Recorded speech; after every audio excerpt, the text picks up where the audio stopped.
Baseball has no shortage of history. Fastball with a high drive into deep left center field. It is gone! What a marvelous moment for baseball. What a marvelous moment for the country and the world. Nearly 7 decades of games make for a long walk down memory lane. Sandy into his windup. Here's the pitch. Swung on and missed. A perfect game. Listen carefully, and one can hear the echoes of some unbelievable moments. If you have a sombrero, throw it to the sky.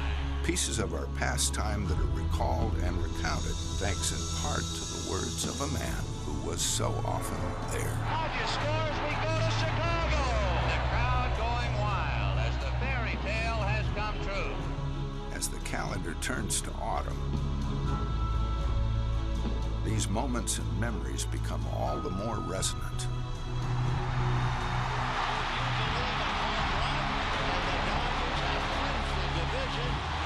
Celebrate on schedule. But you must reach your peak in October. Got it. Don Larson, a perfect game in a World Series. If you want to raise amber brows above eyes that have seen it all. Little roller up along first, behind the bag. It gets through Buckner. Who will deliver the next unforgettable performance? Who will be at the center of the story told and retold for generations to come? Dates with destiny aren't written in advance. The drama is unscripted, but they are out there. The next I remember when moment will come. They always do. High fly ball into right field. She is gone. In a year that has been so improbable, the impossible has happened.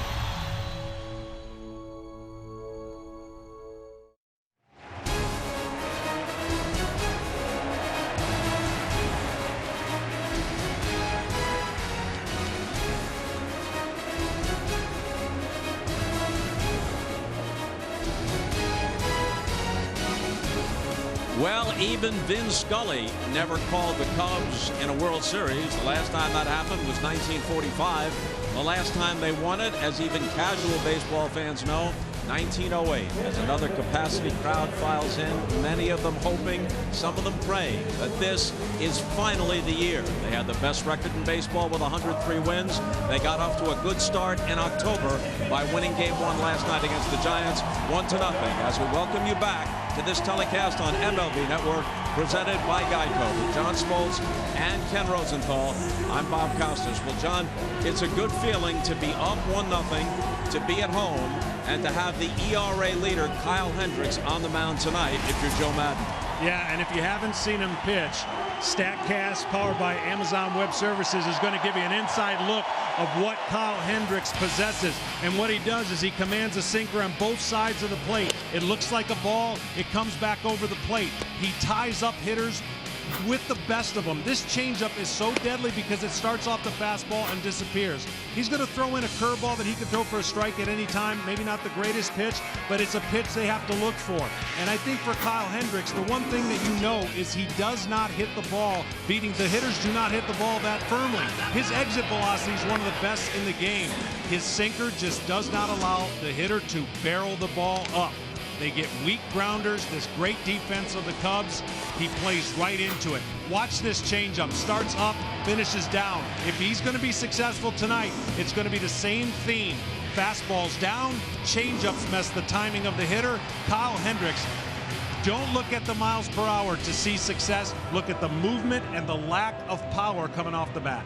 His opponent tonight, the former Cub, Jeff Samardzija, a career sub-500 pitcher, 12-11 this year, but during the last month of the regular season, his breaking stuff was more effective, which sets up the fastball better. Yeah, absolutely. He's a power guy at 95, 96, but if he doesn't get his breaking ball or touch pitches over, these Cub hitters, which beat a lot of people this year, are going to have their way with him. So for Jeff Samardzija, that curveball second time through the lineup is going to be huge.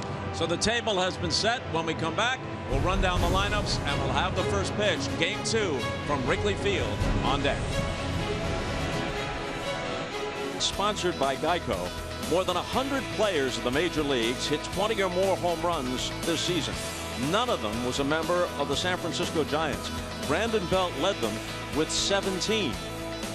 Now, of course, they won the World Series in 2010, 12, and 14 without a 30 home run man. But this year, they didn't have anyone hit more than 17, and they have had trouble scoring, especially of late. Hendricks, 16 and 8, more importantly, led the majors in ERA at 2.13. This is his third year in the big leagues, all of them with the Cubs. Promising start in 2014 at 7 and 2, ERA of 2.5. Last year regressed a bit to 8 and 7, ERA about 4.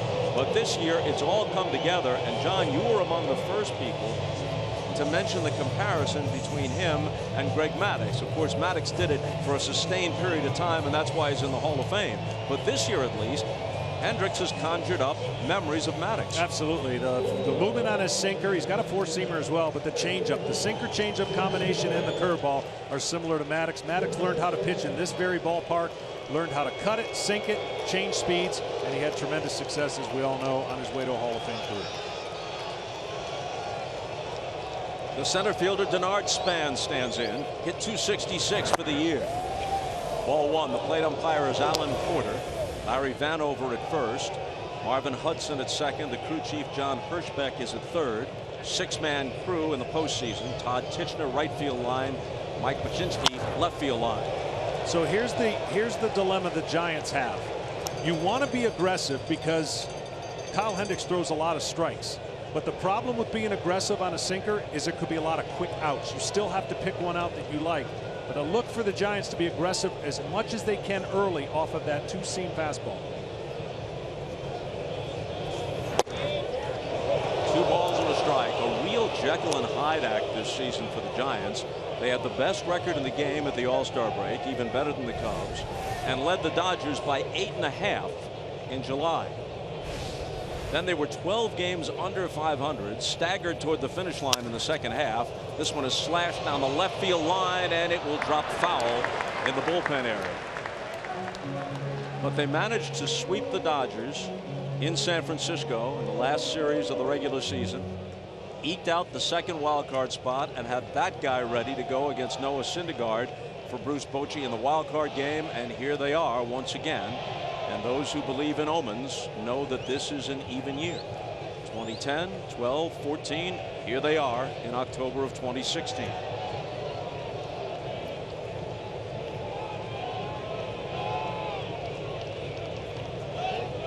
The 2-2 pitch. Hit hard down the right field line and fouled.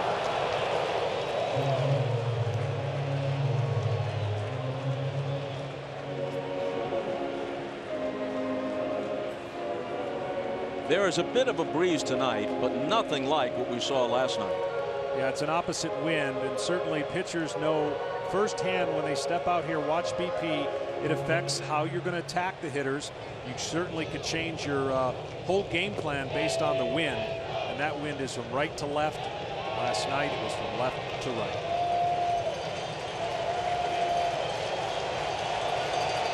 Span at the plate. Belt and Posey to follow in the top of the first. And a pop into shallow left. In comes Zobrist to take it. Well, the keys to the game, I think, without stating obvious with Mr. Hendricks here, down in the zone. There's nobody better at getting weak contact and down in the zone. Now, the miles per hour, the reason that's a big thing is because this kind of game can have a jolt of adrenaline. He does not need to throw the ball over 90 miles an hour. So to keep those miles per hour back to normal, and then 1.32 at home, that is a ridiculous statistic. He is so comfortable here at home, as are the Cubs pitchers. If he does all three of those things, it's going to lead to a Cup victory. Talked to Joe Madden before the game. Obviously, he could have gone with the reigning Cy Young Award winner, Jake Arrieta, in Game 2. Felt more comfortable with Hendricks at Wrigley Field, given his tremendous success here this season, and Arrieta, the veteran, on the road against Bumgarner in Game 3. Well, it's a lot of choices that weren't going to be too many wrong answers when you've got this kind of pitching staff. Here's Baez whirling, and from the outfield grass, throwing Belt out. It was Bryant, actually, they had the shift on, and Bryant, who has played all over the field this year. Take a look at the defense, but it doesn't always hold. He wasn't anywhere near third base. With the shift on, he made the play in shallow right. It scored 5-3, even though it didn't look that way. Well, you see Zobrist is in left field. He can play a couple positions. Baez in second. The Gold Glover, Hayward in right. Fowler, Bryant, Russell, and then Anthony Rizzo rounds it out with Contreras behind the plate. One of the best defenses in all of baseball, something historically. It goes hand in hand with their pitchers to be able to hit their spots, deliver weak contact, athletic defense. They don't have to shift much. You saw the shift there, and it worked out with Bryant being in the second base slot. Ball and a strike to Posey, who is putting together a Hall of Fame resume. Rookie of the Year, MVP, batting title, 3 World Series rings. At age 29, he caught 122 games this year, the highest total of his career. Bouncing ball, and this is Baez at second base, and the Giants go in order.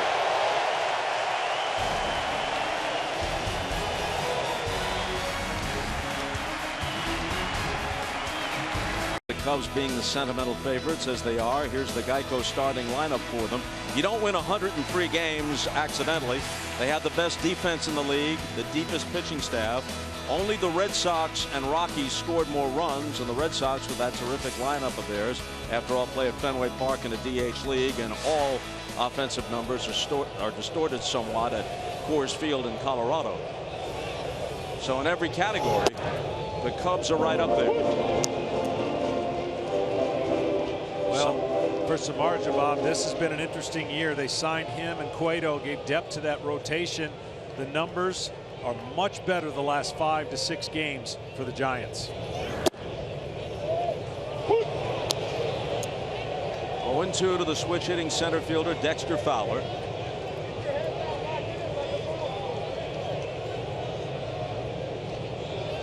Cubs don't run all that much, but he stole 13, hitting at the top of their order. Down and in, 1-2. What he does when he gets on base, the Cubs roll, and that's why his such an important leadoff spot for the Cubs when you have the likes of Bryant and Rizzo and Zobrist behind him.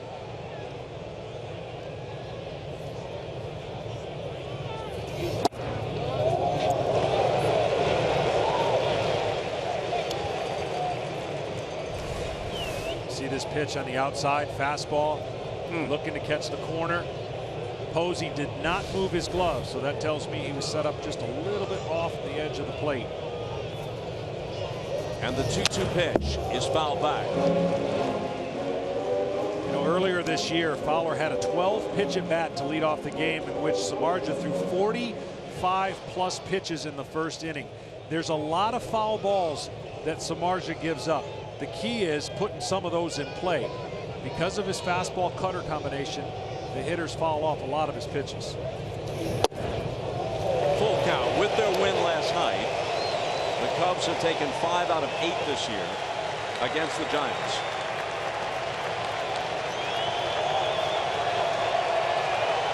Hendricks and Samardzija tonight after an off day.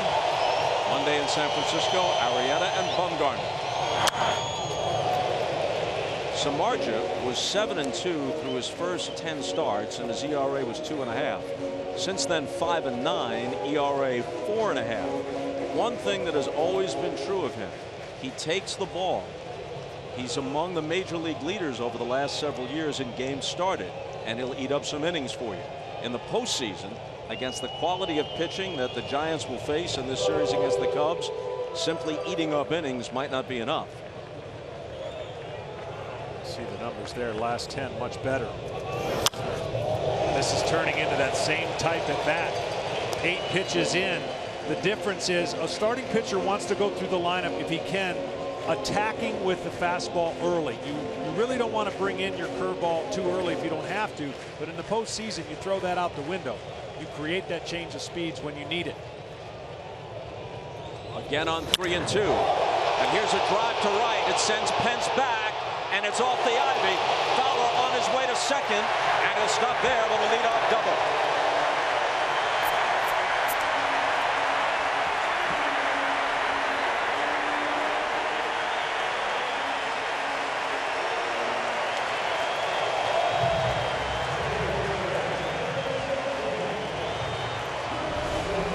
From 0-2 to 3-2 and everything pretty much firm, he's able to square him up into the win off the Ivy and lead this game off with a double. Similar to the game earlier here, where he made Samardzija work really hard as the leadoff hitter of the game. And now here's Chris Bryant.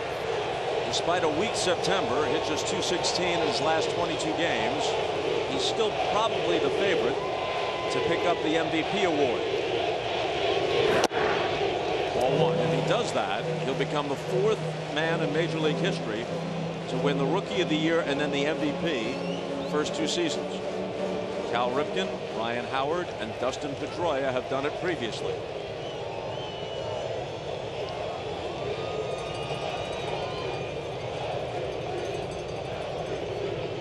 Chance of MVP around Wrigley Field. That one came in at 96, and Bryant couldn't catch up with it. Well, and much like some of these Cubs from year to year, they've cut down on their strikeouts as well. That's been a big improvement in why they've been so good and why they have a better chance to go deeper into the postseason this year, because they have cut down on their league leading last year's strikeout total.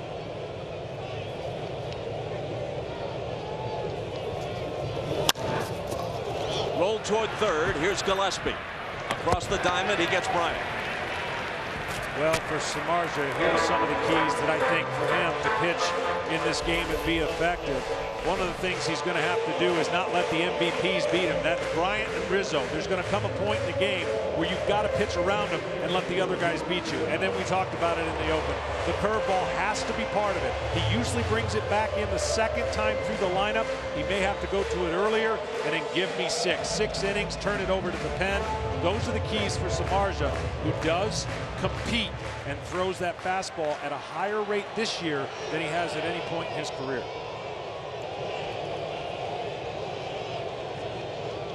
So Fowler remains at second, now with 1 out for Rizzo. Samardzija checks him and comes home. Rizzo hit 32 home runs this year, 3rd consecutive season that he's topped 30.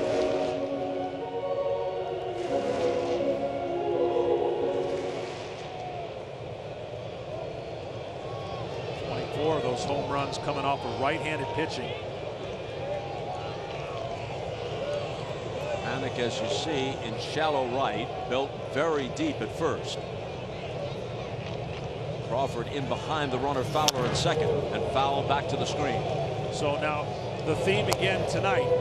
Samardzija can get to 2 strikes relatively quick, and then what? Without that spitter's been better lately, and without the curveball, they can sit on firm stuff. So he's gotten to 2 strikes early with Fowler, didn't put him away. Now 2 strikes on Rizzo. See how he and Posey attack the next couple pitches. Zobrist waiting on deck.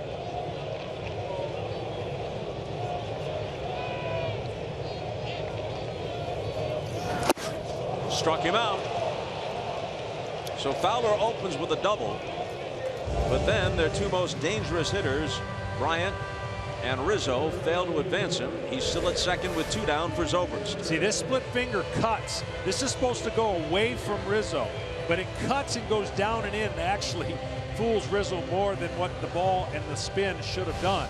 Sometimes you get away with that. But that's the tension in this type of game. When you're firm with your fastball, firm with your cutter, firm with your slider, firm with that split, you still got to get the correct action. That one worked out even though it didn't intend to go in that spot. Here's Zobrist in left field tonight. One of several Swiss Army knife type guys that Joe Madden has at his disposal. He, Baez, even Bryant can be moved all around. Zobrist is in the postseason for the 6th time in his now 11-season career. You know, the new age baseball, Bob, is the reason why Zobrist is batting where he's batting instead of in the perfect spot that would be, if I were facing the Cubs, to have him in the number 2 spot and then Bryant in 3 and Rizzo in 4. It lengthens that lineup. But now with the analytics talking about your best hitter getting more at bats over 162 games, that's why Bryant is moved up into the number 2 spot. Samardzija checks on Fowler. And Zobrist moves one in the shallow right. It's going to land safely. Here comes Fowler with the plate. They have no play on him.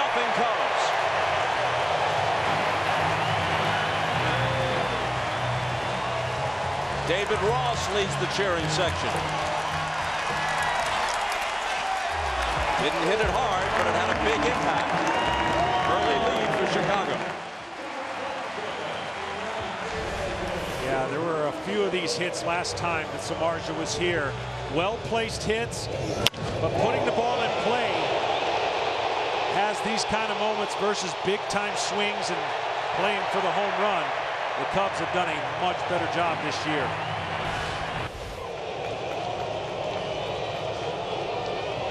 Addison Russell didn't hit for much of an average, 238, but drove home 95, the highest RBI total for any Cubs shortstop ever other than Ernie Banks.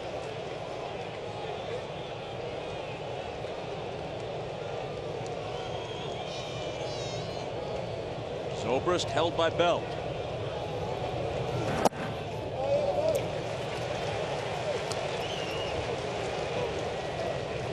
Well, when Madden put him in this spot, he relished it, and he started driving in a lot of runs. As you see, second shortstop for the Cubs with 90+ RBIs.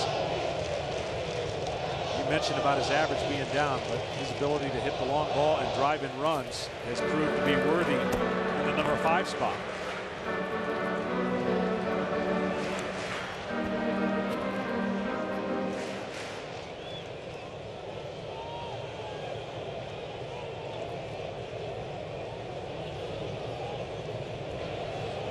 Samardzija's 1-1 pitch.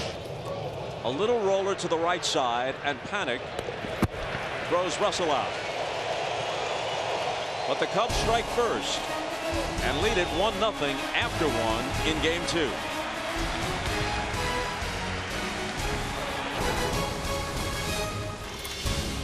This Division Series telecast on MLB Network is presented by Geico. 15 minutes could save you 15% or more on car insurance. And sponsored in part by Michelin, a better way forward. And by Bank of America. The Majors' ERA leader among starters, Kyle Hendricks, has been staked to a 1-0 lead after 1. As good as he was overall, even better at home, as John Smoltz noted earlier. 9-2 at Wrigley. Home ERA 1.32. And Hunter Pence starts it in the second.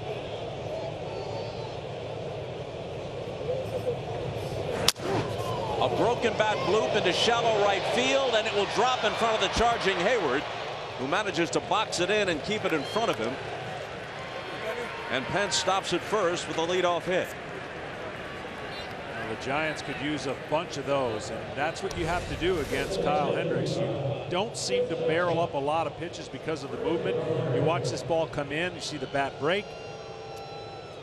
And the guy that's at the plate right now is, I think, the key to the Giants. When he goes, they go. When he doesn't, well, there's a big difference. The games that they win versus the games that they lose. 350 when they win, 182 when they don't. This guy has really emerged as one of the best shortstops in the game, offensively and defensively. Well, you have two of the best defensive shortstops in the majors at Wrigley Field tonight. Addison Russell of the Cubs and Brandon Crawford of the Giants. You saw some of Crawford's numbers. In addition, he led the National League with 11 triples this year.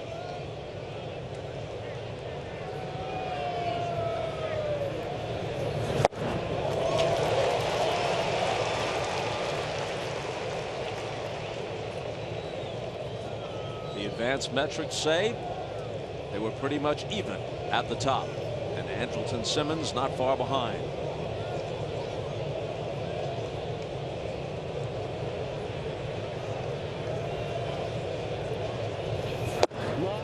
Inside 2-1, Hendricks went to Dartmouth, and so naturally enough, his nickname in the clubhouse is the Professor.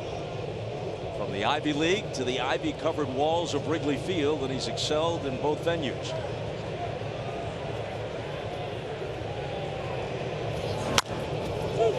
Rizzo goes to second, and they got him. On to first, no.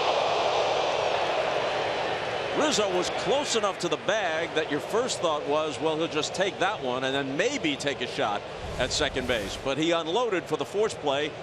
right away. Well, to do this, you got to be pretty accurate, and he felt that he could make that throw and not in any way hit the runner as he goes to second base. But he keeps the double play in order. Very aggressive play by Rizzo. As you mentioned, he could have just touched the bag, but he knew what he was going to do as soon as the ball was hit.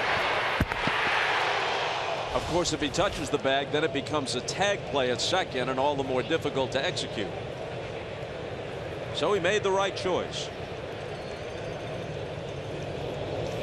Here's Pagan. Switch hitter, checks in at 277 for the regular season. Led the team in stolen bases with 15. Began his career as a Cub in 06 and 07. Then 4 years with the Mets, now in his 5th season as a Giant.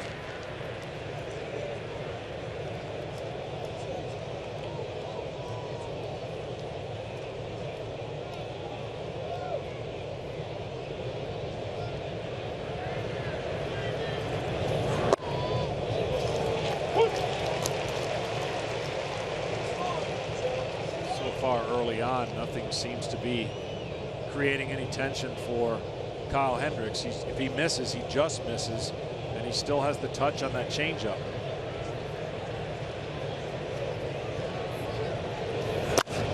Fouled away. Alan Porter, wait a minute. Might have been interference on the play. That's what's been called. Wilson Contreras, the catcher, made contact with Pagan's bat, and he's awarded first base, which pushes Crawford to second. Well, you see the late swing and the glove down, trying to entice that pitch to be in that area, and really because of the late swing, Pagan was able to hit the glove, and that will go down as a E2, I believe. Yep, scored E2, interference play. And a chance for the hero of the wild card game, Connor Gillespie.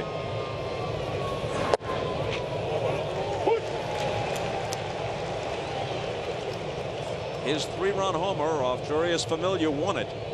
Ended the Mets season. Sent the Giants on to Wrigley. Kyle Hendricks was so stingy in these situations throughout the year. That's how you have the best ERA in baseball in the National League. You just don't give up many hits with runners in scoring position, and he didn't do that. Well under 200 on the year, and it doesn't matter if it's a left-hander or a right-hander. His stuff plays on both sides of the plate, and you can already see that going softer is a better recipe for him, where Samardzija tries to go firmer, harder when he gets in those situations. Hendricks gets ahead of Gillespie 0-2.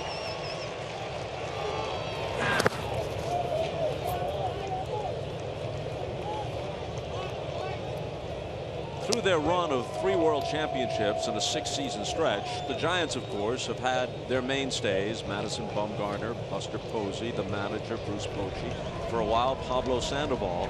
But then there have been short-term heroes, the guys like Connor Gillespie, Travis Ishikawa, Marco Scudero. They've played important roles. It was Gillespie just a few days ago at Citi Field. Possible double play. There's one. And they turn it.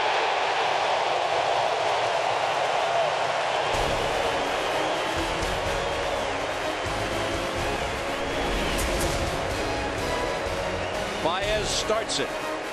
Russell on the pivot. Rizzo on the receiving end.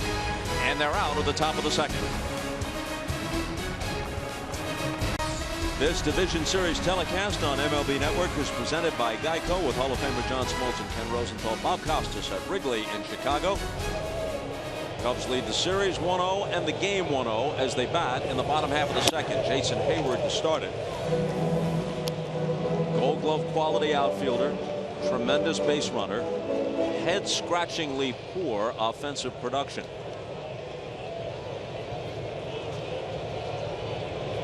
A few years ago, he launched 27 homers as a member of the Atlanta Braves, but he's never been able to recapture that power stroke. No, he's in a mechanical funk, and right now fastballs are not his friend. He does not catch up to anything with velocity, especially up. A lot of pop-ups lately and just not able to connect. He did here, rifles one down the right field line, fair ball. It ricochets back to Pence. Hayward on his way to second, didn't need to slide, he's in there.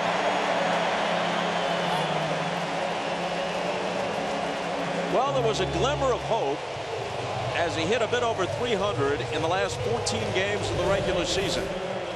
And here is a dart off his bat in his first at-bat here in Game 2. Yeah, it's one of the few times really in the last couple months where he's been able to get on top and really look like the bat speed and the hands and everything were in right position. This is the part of the lineup right here for the Cubs that if they get anything out of, it's going to be a long scenario for a lot of starting pitchers and relievers. But this is where you go to get out of trouble. Now, this young kid, Baez, has made so many adjustments, not to mention the home run he hit last night. Fan favorite #1. Huge ovation for him. Drove one out into the teeth of the wind in the bottom of the 8th last night up Johnny Cueto.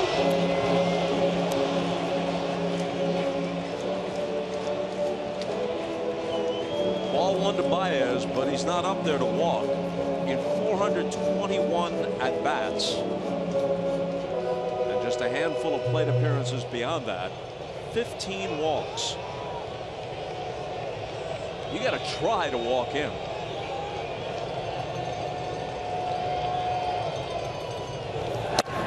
I was impressed just hearing about his thinking on that approach last night. He knew there would be 2 pinch hitters behind him for Ross and Lester, and he was finding a way. He just said, I want to find a way to get on base. I was thinking about bunting. And then he got to 3-2, of course, and he connected for that mammoth home run that barely went out. The 2-0. Vicious cut and a miss. Might have popped a button on his jersey on that one.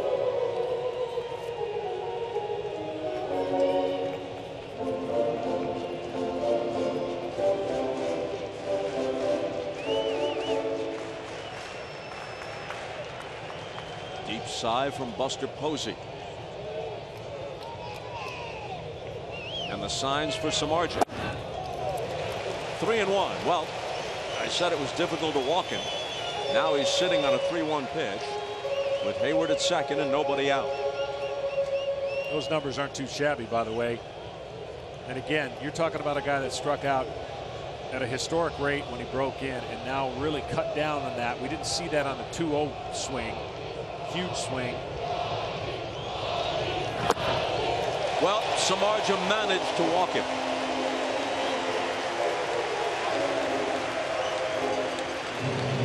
The pitching coach, Dave Righetti, wearing a glum expression.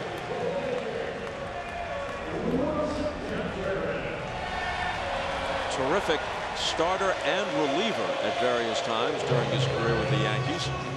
Not quite the Hall of Famer that you were, but the same route. Began as a starter, then became a quality reliever.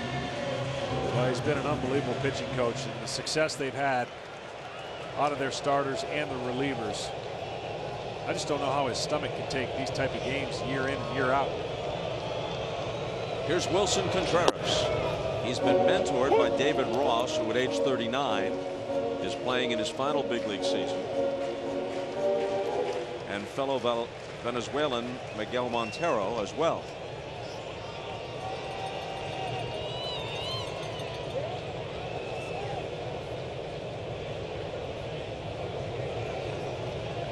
The 0-1. Into right field. Pence can't get it. Runners had to play it safe. The bases will be loaded with nobody out.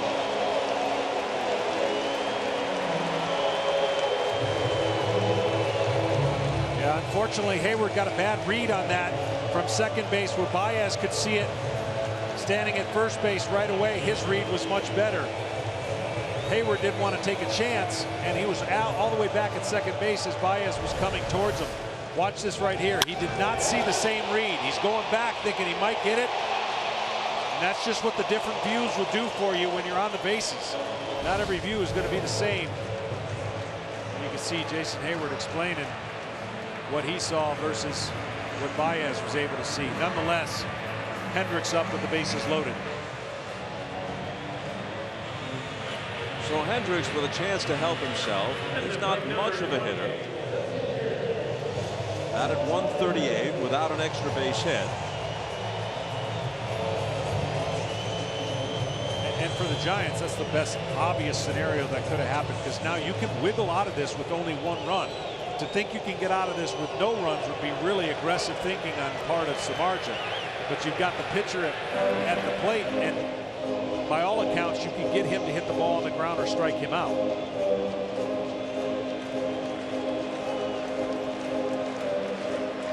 The infield, as you see, is back, except for Belt, who's in close on the grass at first. Gillespie about even with the bag at third. In the middle of the diamond, they're back. And Hendricks breaks his bat, but flares it into center. It drops for a hit, and 2 runs score. Baez didn't hesitate.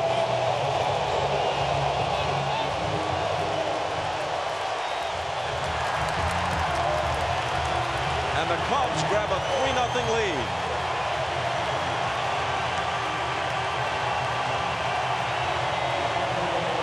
Just before that pitch, they were trying to get the outfielders to move in, and Baez has incredible baseball instincts.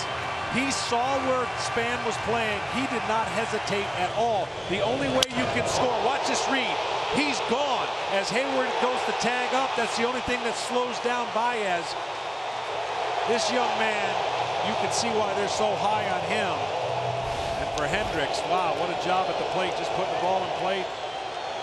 Didn't hit it great, but hit it good enough. And already George Contos is warming up in the San Francisco bullpen. A bullet foul from Fowler. Well, and Samardzija has yet to throw a curveball. He has stayed with his game plan. It has not worked at this point. He's got to have something to get the hitters off of the firmness of his fastball, slider, cutter, and split. Fowler double to right center to begin the first inning for the Cubs. Pokes a bunt foul. There it was. There was the first breaking ball that he's thrown.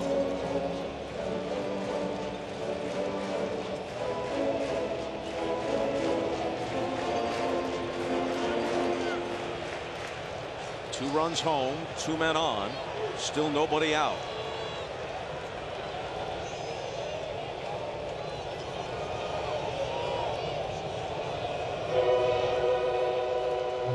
Contreras at second, Hendricks at first.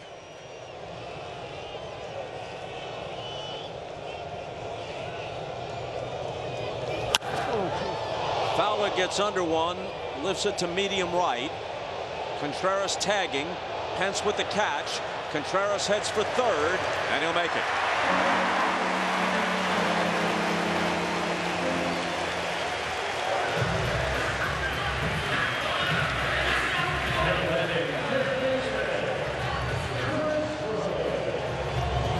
So runners at the corners with 1 out for Bryant.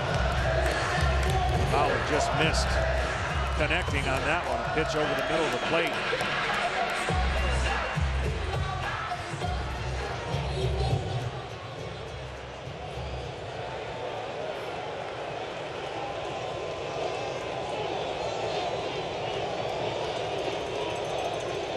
Samardzija with a heck of a task in front of him. Bryant at the plate, Rizzo on deck, and there's strike one.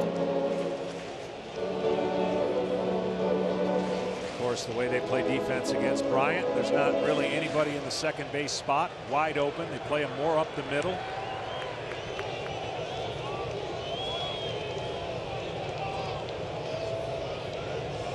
They'll concede another run if they can't turn 2 on a ball hit on the ground. Slice to right, Pence in pursuit. It's off his glove. He nearly had it. Another run home. And it's 4-0 Chicago.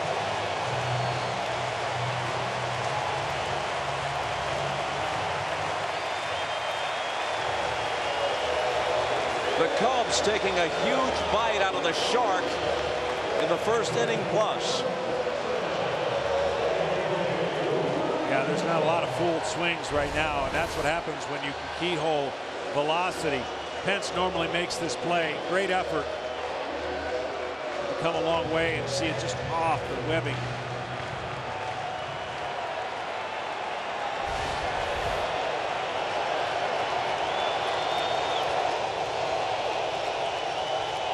Contreras scored. Hendricks stopped at second. Rizzo to the plate.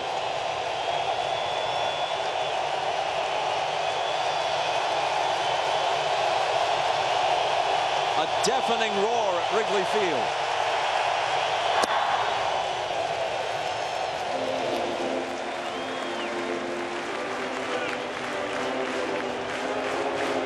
Rizzo struck out his first time.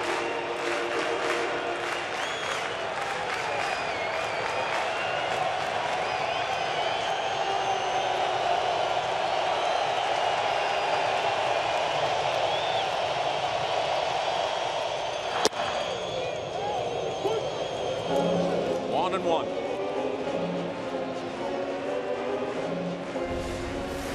Rizzo thinks this is outside the strike zone, but you know what showed it. The umpire gave the benefit of the doubt.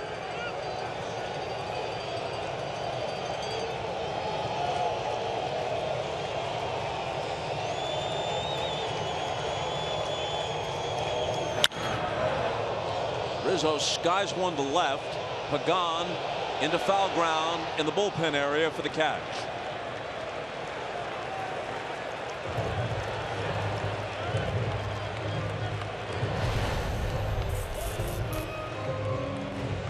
So now Samardzija, if nothing else, trying to at least get through this inning without further damage and maybe tack on a few more innings before Bochy and Righetti have to go to their bullpen.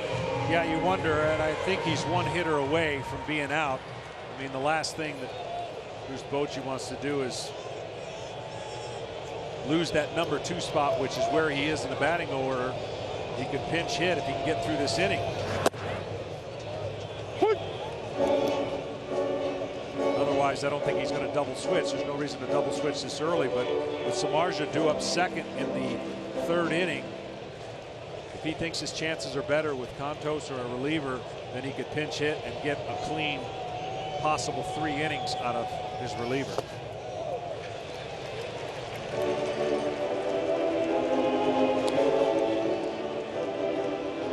That's it. It stays. Well, you're already in a 4-0 hole against a guy who has been very stingy, especially here at Wrigley Field.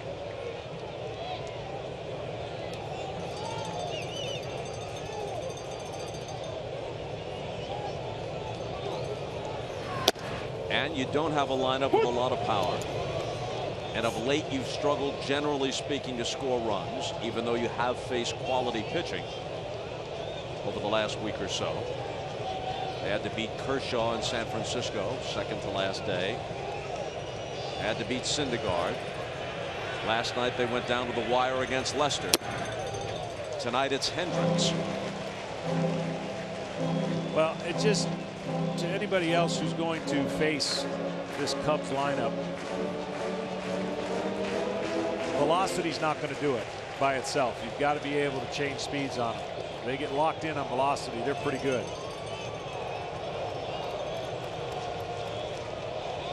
Zobrist had a little flair for an RBI hit back in the 1st. Rips it foul. Zobrist made the All-Star team. Hit nearly 350 through the first 2 months of the season. Under 250 since then. With a high on base percentage with almost 100 walks. And so useful because of his versatility. And a switch hitter to boot. Another hard foul.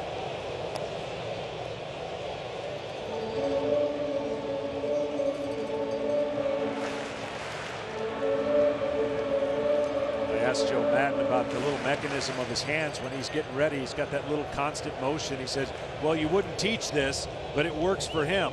as the pitch gets ready, you can see him starting the engines with his hands right there. A pop on the infield. Gillespie calls and puts an end to it, but not before. The Cubs score 3 more times. Hendricks helping his own cause with an RBI hit that produced 2. And after 2, they lead it 4-0, looking to take a 2-0 edge in the best-of-5 series.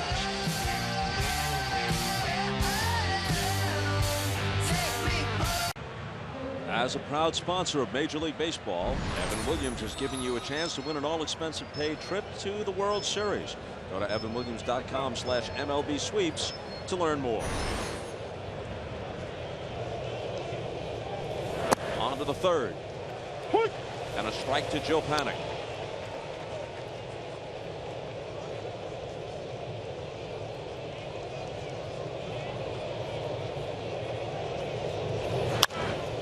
He goes the opposite way, and it drops in for an extra base hit.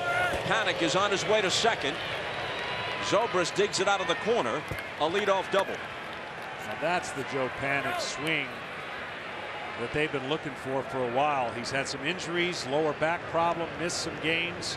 But that's the type of swing. He's not having any close to the year that when he broke in and caught everybody by surprise, how cool and calm. This swing right here, if they can get more of that, that helps. Yeah, he hitches 239, but he gives them a glimmer of hope opening the third inning here with an extra base hit. And you were right. Bochy has seen enough of Samardzija. He's going to go to his bench right now. And it's Gregor Blanco, left-handed hitter. Yeah, this gives him a chance to be a little bit more creative now in case this inning creates some runs. And who you want to bring in for how long out of the pen, because now it's mix and match the rest of the game for Bruce Bochy in his pen. Well rested. He swings on the first pitch, shoots one toward left center field, and they can't run it down. This is going to produce the first run for the Giants, and Blanco with a pinch hit double. Back-to-back doubles in the third, and it's 4-1. Well, Blanco off the bench said, look, I'm not going to wait around and let this guy get me to beat it in the ground. I'm going to take the first swing I can. He comes after you with sinkers. And if you don't try to pull this guy, you've got a chance. You see the pitch. It's not where, of course, Hendricks wanted it height-wise. Blanco took it to the left side of the gap between the 2 outfielders. And that reason that's huge is now you're looking at 2 runs just without getting a hit if you're the Giants. If you put it in play, move them over, move them in. Now you cut a deficit down to 2 and hope your bullpen can hold him right there. And all Samardzija can hope is that his teammates get him off the hook. An unsightly line for him.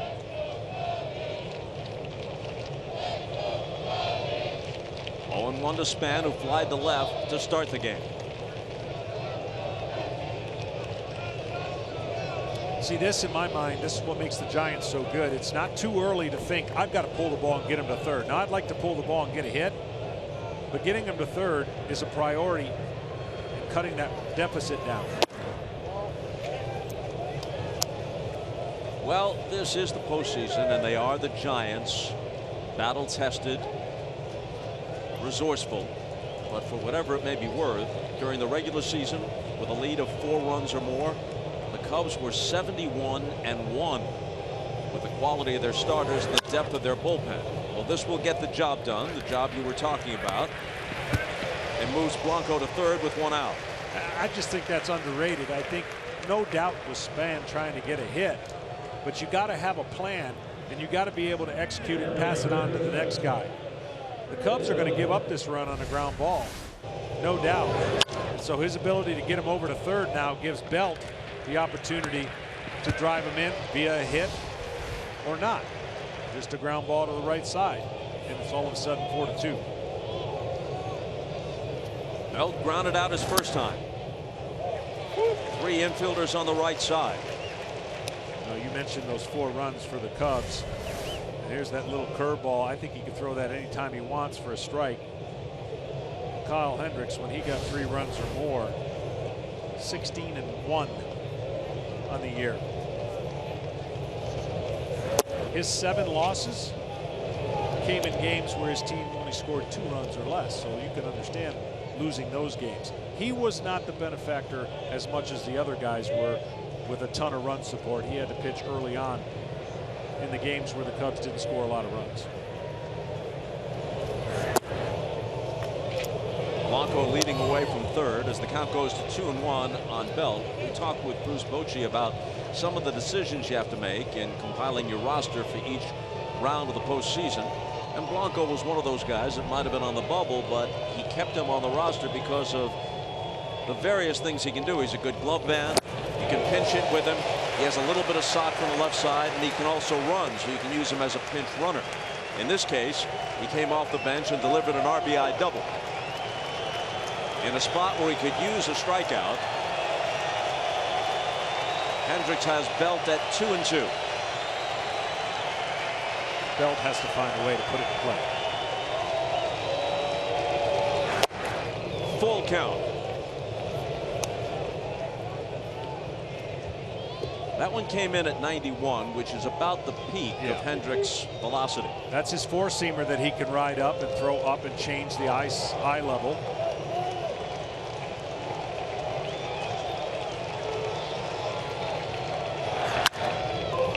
This should get a run home. It certainly will. Fowler all the way to the track to take it. So Blanco trots home, and the Giants have cut the deficit in half. And again, you love to get hits, but that's the next best thing right there. From a time where you gave up 4 runs in the previous 2 innings, you now feel like you're right back in the game.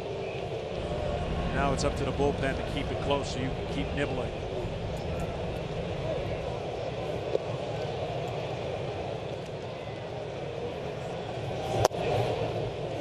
A strike to Buster Posey, who's 0 for 1.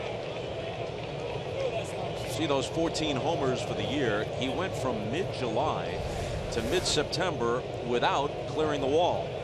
49 homerless games. And I'm not so sure a thumb injury didn't contribute to that lack of power. He played through it. Of course, the average still decent, but you mentioned the power outage out in the second half. Of course, all the games that he catches, and just the necessity down the stretch that the Giants had to win. Here's Bryant to his left, comes up with it, double clutches, but has time. And that's that in the third, but not before. The Giants get off the mat a bit. Down 4-0. They've made it 4-2. The Hartford pitching change brings him out of the Giant bullpen long before he ever wore a big league uniform. He made his share of visits to Wrigley Field. Grew up in Skokie, Illinois, attended Northwestern, and was a Cub fan as a kid. Comes in here with the Cubs leading his Giants 4-2. Bottom of the third, Addison Russell, Jason Hayward, Javier Baez.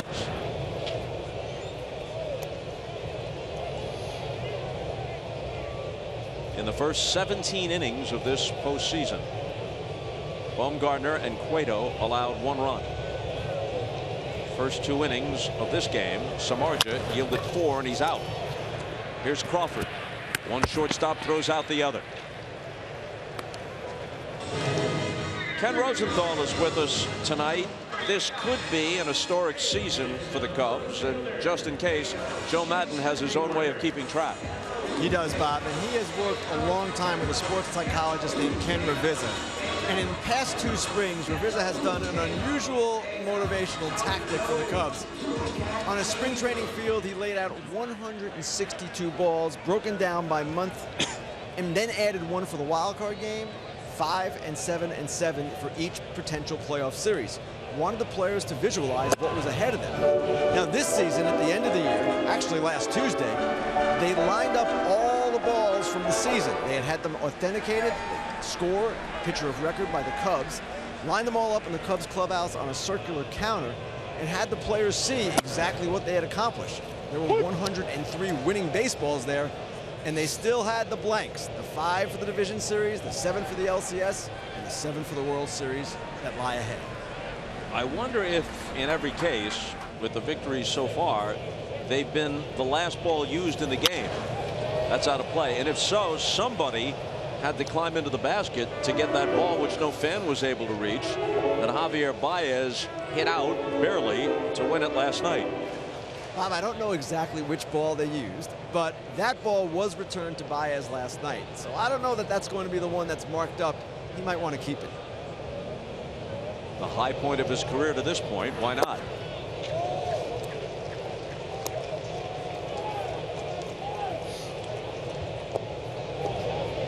Well, the Cubs were, by every objective measure, not just the sentimental favorites, but the best team in baseball this year. And it's not a lightning in a bottle kind of thing. This is a team that's likely to be a contender for several seasons. Hayward wallops one toward right center field, but it's going to be run down by Denard Span. Didn't hit it nearly as hard as I first thought. The math, on the other hand, is daunting. Since the beginning of the wild card era in the mid-90s, 22 teams have won 100 games or more. Only 6 of those 22 have made it as far as the World Series, and only 2 of them, the 1998 Yankees and the 2009 Yankees, won the World Series. It's just such a gauntlet to run through the Division Series, the LCS, and then the World Series. Yeah, it is, and there's also not as big of an advantage as there should be for those kind of teams, because you don't have to utilize your whole team with the days off in the postseason. Sometimes 2 pitchers can beat you in a series. You don't need to use your whole staff. So it's just interesting how Madden chose this week, as every manager, when they have rest, how do they take care of that time? They did a simulated game, and they basically took care of some instructionally type go over their plays. You can't really do anything else, but what's given you, and the opportunity that they had was they could rest. And they didn't play a meaningful game, really, for the last 20 or so games, because they clinched it. But taking the edge off yesterday with Lester's performance and that victory will go a long way to resume activity as normal, because Joe Madden said, we're playing 163, guys. We're not changing anything. And that was yesterday. Now this is game 164. Baez had a rare walk his first time up, strikes out on 3 pitches this time. And Cantos has restored some order, at least for the moment. He sets the Cubs down in order in the 3rd.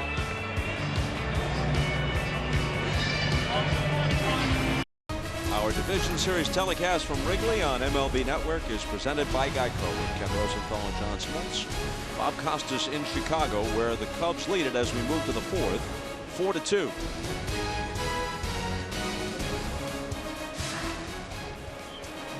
It'll be Hunter Pence, followed by Brandon Crawford, and then Angel Pagan. Pence had a single his first time up. When you look at Hunter Pence, any number of adjectives come to mind. Fluid is not among them. Everything about him seems to be herky-jerky. Unorthodox, but very good in his unorthodox way. Yeah, here's an adjective that does apply. Winner. Since 2012, in games where he's been in the lineup, the Giants are well over 500. When they've been without him, as they were for a considerable stretch this year when he had a hamstring injury, significantly beneath 500. A little pop, back of the plate, Contreras will take it.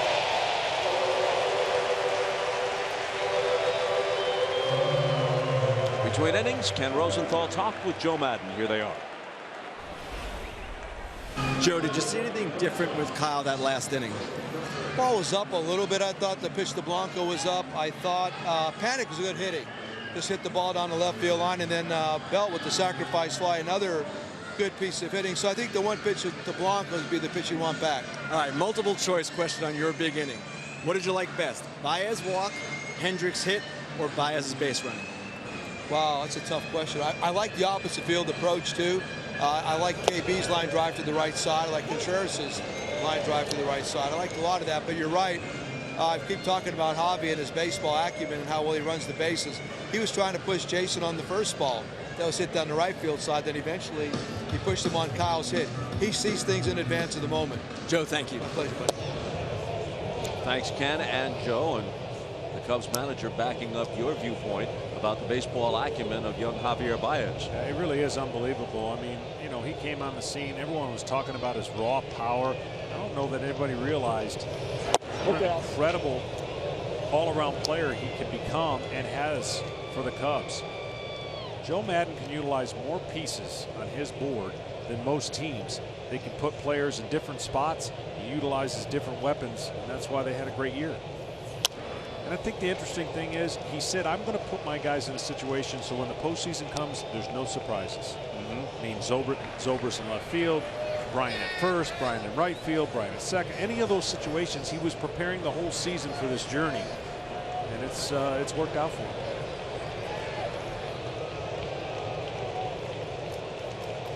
The 2-2 to Crawford is punched to the left side. Bryant in front of Russell to make the play.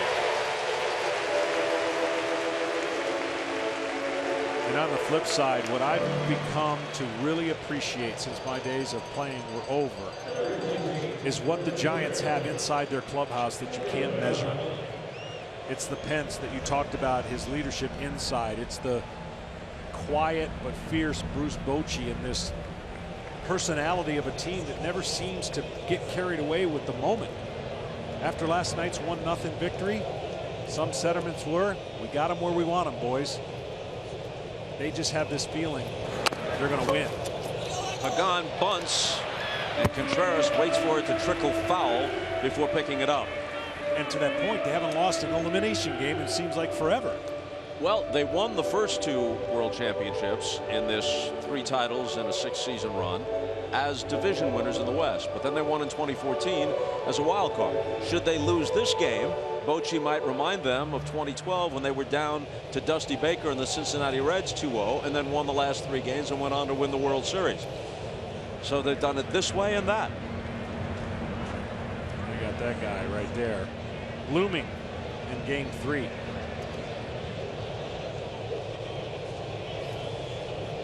Oh, 0-1 to Pagan, who reached on catcher's interference in the second. In case you're wondering, that's scored as an error for the catcher Contreras, but it is not an official at bat for Pagan.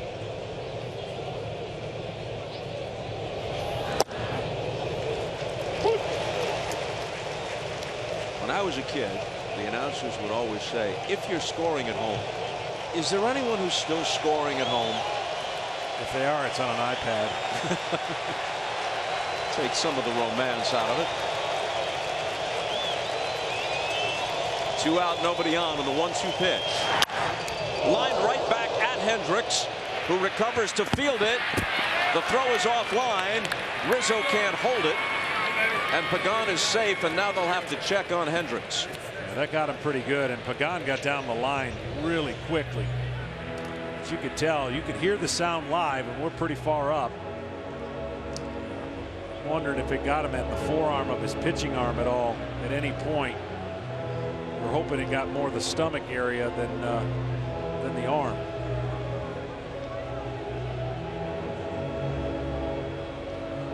As good as his mechanics are, he finishes up pretty good and to put himself in a defensive situation.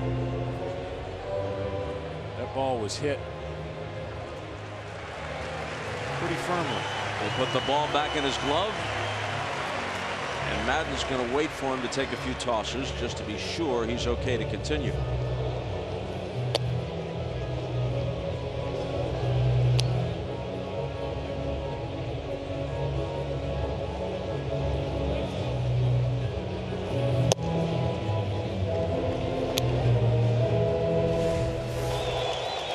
Here's what happened.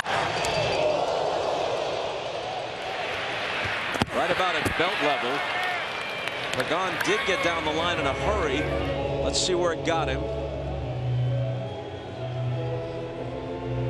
You're right, it looked like the middle of his torso took it more so than the forearm. Yeah, just on the pitching side. Yeah, glancing blow off the arm a little bit. So again, when you're in this situation, of course, Joe Maddon's going to say we don't need any heroes. If you can't perform at the level that it takes for that movement and sinker and command, that's what the discussion they're having right now.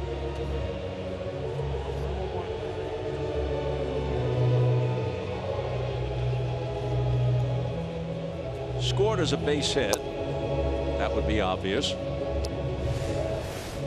One more look. I think he's going to continue beyond.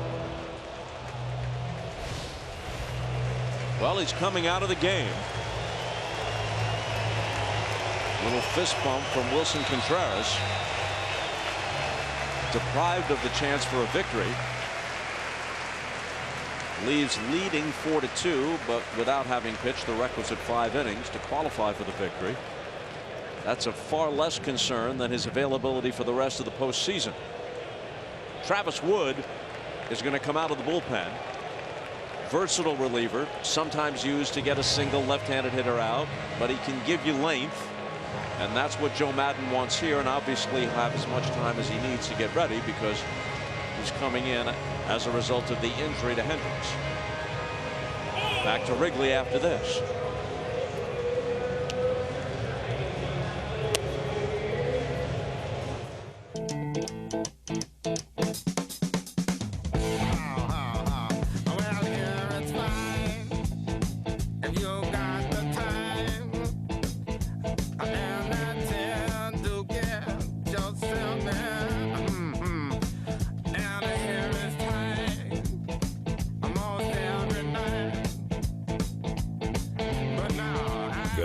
Motorcycle.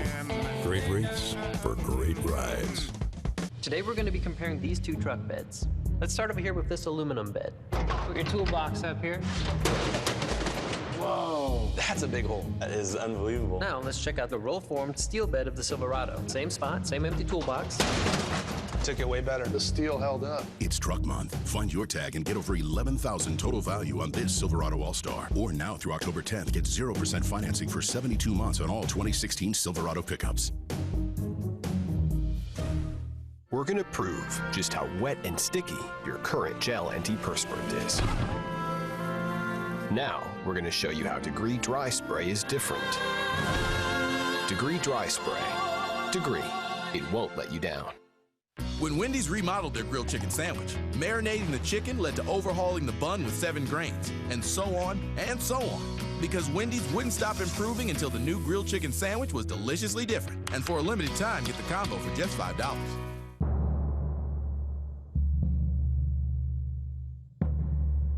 Plenty of closers have fastballs touching triple digits. But what set Mariano Rivera apart was his ability to deliver when it mattered most. At The Hartford, we share that same commitment to our customers, helping over 1 million small business owners prevail when the pressure's on.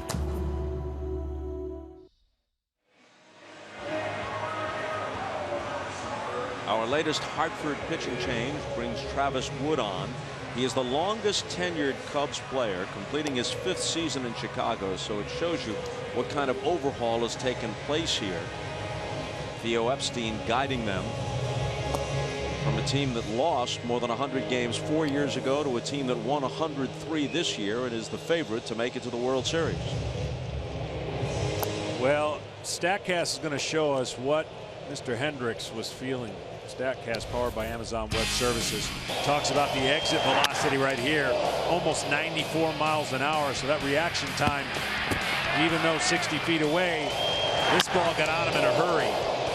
Kyle Hendricks is known for lower exit velocity throughout the year, but that one cost him an opportunity to pitch in this game.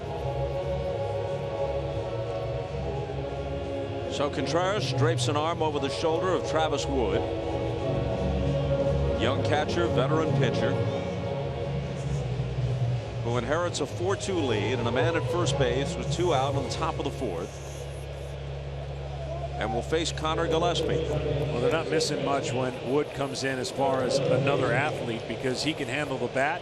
And with all the left-handers that the Giants have in the lineup, you look for Wood and Montgomery to play a big role after the right-handers.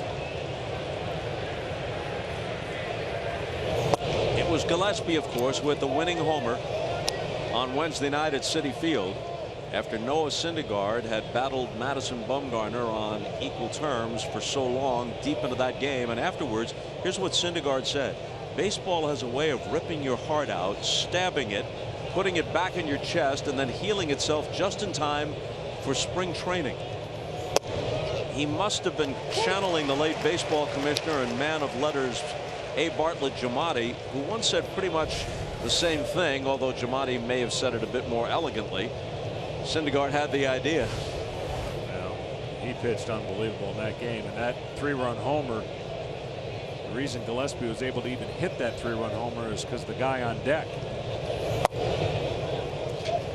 Panik, was able to foul off an incredible pitch and work a walk, which made it first and second, and now they got a pitch to Gillespie. If he doesn't work the walk, they're going to walk Gillespie, make Bruce Bochy make a decision about Bumgarner, more than likely pinch hit, and the scenario could have played out much differently.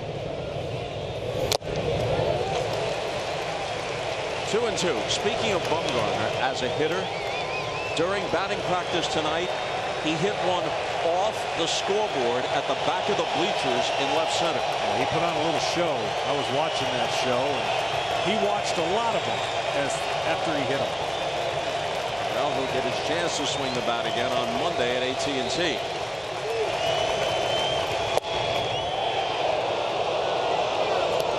Full count, and Pagan, one of their speediest base runners, will be off with the pitch.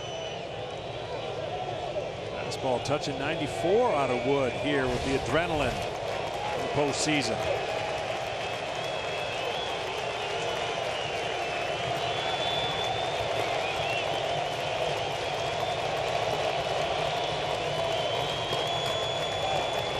Rizzo behind Pagan, who takes off, and a called strike 3.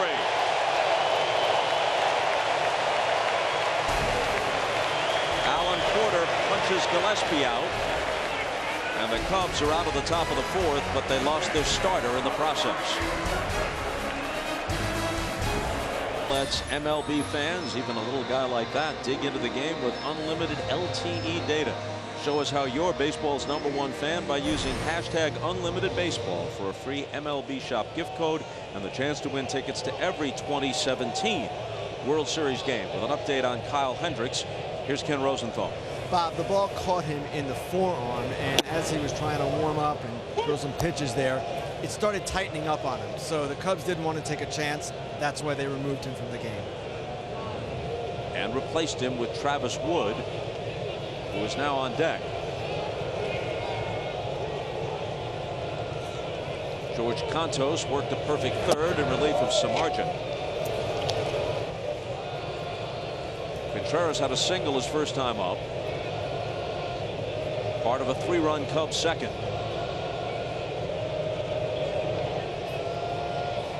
And the 1-1 pitch to him.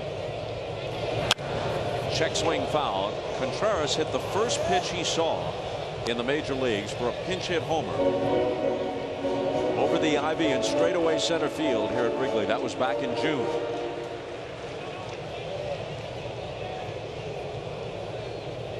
He has a brother who's a catcher in the Braves minor league system. He's from Venezuela. Grounds at the third. Gillespie throws him out. Between innings, Ken Rosenthal was over in the other dugout to talk with Bruce Bochy. Bruce, with Hendricks coming out of the game for a left-hander, how does that affect the way you use your bench going forward? Well, I mean, we're a little tight here with the bench, but you know, we got right-handers ready to go. You know, when they made the change there, I got to hold ground here. You probably see Bumgarner hit next inning. All right, now your bullpen, we're not going to see Bumgarner there, but what might you do the rest of the way? You've got a rested group. Yeah, we do, and we'll match it up. We have plenty of innings down there, so we're fine. We have some guys that actually need some work. Try to get this inning out of George, and then we'll piece it together. Bruce, thanks a lot. You got it. Well, that is the risk you run on live television when you run something on tape. He mentioned Madison Bumgarner. Well, Travis Wood just hit the 10th home run of his career. He is third among active pitchers. Bumgarner is first with 14. Giovanni Gallardo has a dozen, and that's 10 for Travis Wood, and that's 5-2 for the Cubs. I said you weren't missing much when Wood comes in at the plate and an athlete, and he delivered as a reliever. I think the hardest thing to do as a reliever in the postseason is check in. He not only checked in on the mound, he checked in at the plate and getting a standing out.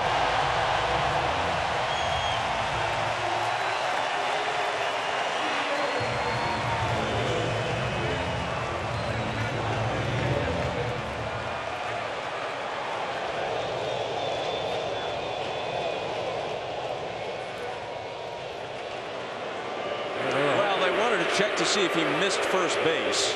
They were hoping he was so excited that he would just walk over the bag looking at the ball that he hit. Well, he's hit a few before, so doubtful that he'd missed the bag.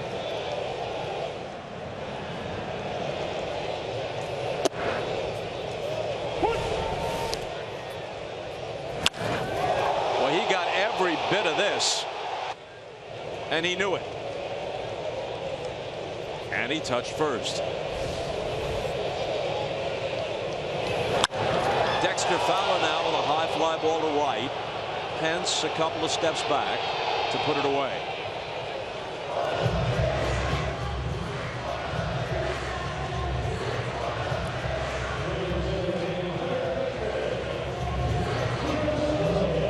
(5-2) Cubs looking to take a 2-0 lead in a best-of-5 series. Back to the point that you were making. No matter how any of these division series turn out, it isn't logical to have the first round be best-of-5 and then the LCS and World Series be best-of-7, when the first round is the only one guaranteed to include the wild card survivor and the third best division winner. And a best-of-5 obviously is subject to a more fluky result than a best-of-7, especially when you throw in potentially 2 off days out of 5. Bumgarner has got a bat. Ochi mentioned that possibility to get a chance perhaps to see if he can match what Wood just did.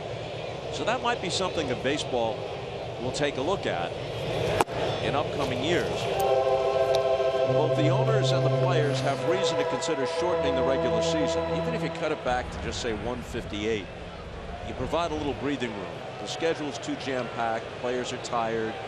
Too many back-to-back games, cross-country trips on getaway days. Swing and a miss by Bryant. If you did that, and then you made the first round best out of 7, potentially you'd add 8 more playoff games when you combine the 2 leagues for network television and that shared revenue. But more important, it would make that first round more legitimate.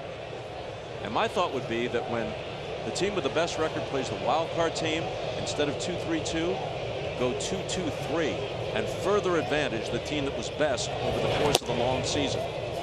Well, there's no doubt that when you see the numbers, only 2 teams have won the championship with the best record out of 22, that 100-win season, that's an alarming number.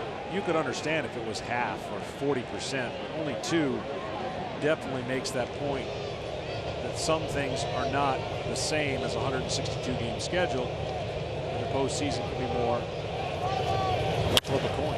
Bryant with a line drive that is caught at short by Brandon Crawford. Well, the highlight of the inning was Travis Wood going deep. And a happy Cub fan triumphantly lifting the ball skyward. 5-2 Cubbies.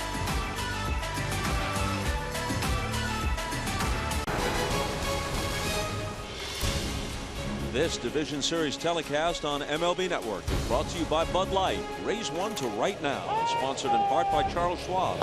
Own your tomorrow. And by Wendy's.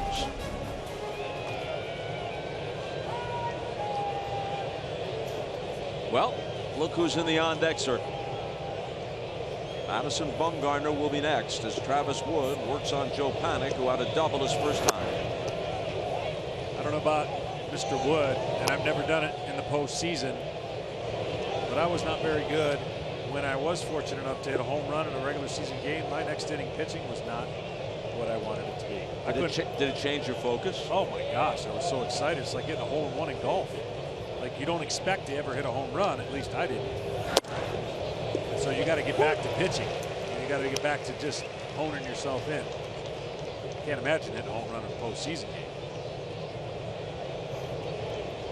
Turns out Wood is the third Cub pitcher to do it. Rick Sutcliffe did it here at Wrigley in 1984, and Kerry Wood in Game 7 in 2003 against the Marlins. Those, however, were part of the two most heartbreaking Cub postseason defeats in what amounts to close to recent memory. They had the 2-0 lead on the Padres in what was then a best-of-5 LCS, and it slipped away. And they had the 3-1 lead on Florida, and it all slipped away in catastrophic fashion. Games 6 and 7 here at Wrigley. After falling behind on the count, Wood comes back to get panic looking. Now, just to make the further point about Wood, Madden has used him in left field in the platoon situation in a couple extra inning games, and he's going to take that to spring training, identify 2 relievers that he will utilize in a game where he loves the strategy of bringing in a right-hander and a left-hander without having to make that many changes. So Bumgarner, 186, but with 3 homers and, as you see, 9 RBIs. You know what both he and Wood are thinking.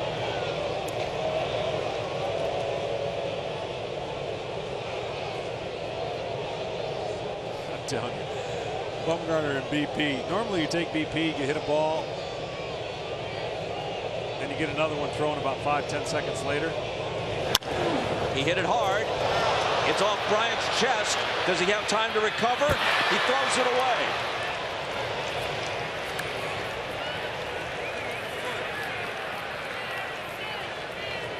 It went into the dugout, so Bumgarner takes second. Ball was absolutely squared up. I think he might have even grunted. That ball takes a bat hop on Bryant. He gets it, and as he throws it, it sails. See how ball just sails into the runner. Good throw would have got Bumgarner. Technically 2 errors on the play. An error on the ball off the bat, and then a second error when Bryant threw it away to allow Bumgarner to advance to second.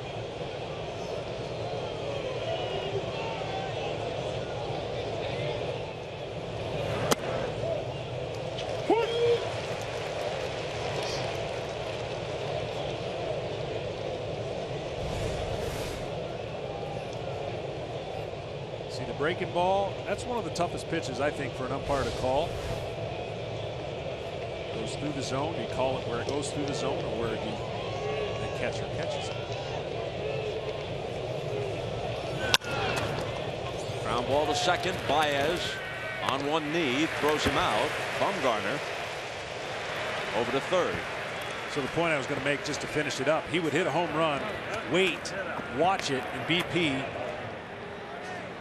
Then he would get another throw, and he did this about 7 different times, because I counted 7 home runs, including the one you said that he hit the scoreboard here.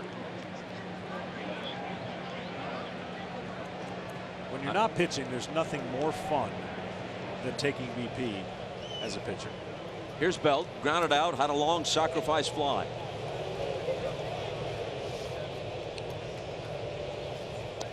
Baez way back on the outfield grass in shallow right.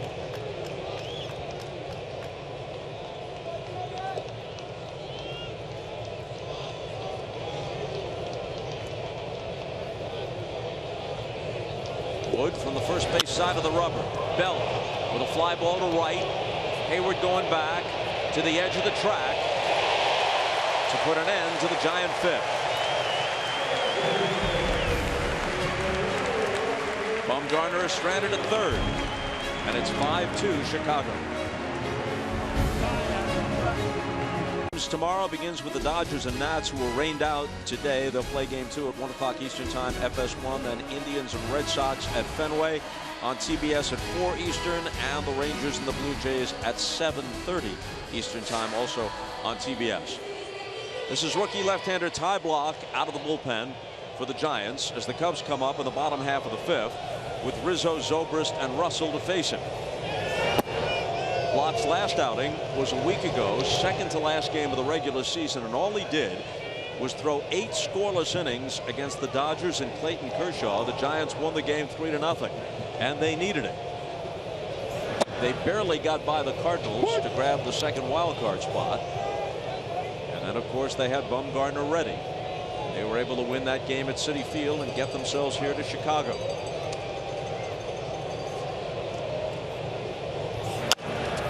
Rizzo rolls it weakly to the left side, and he becomes the first out in the 5th.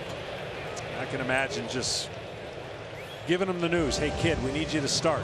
All right. You're going against Kershaw.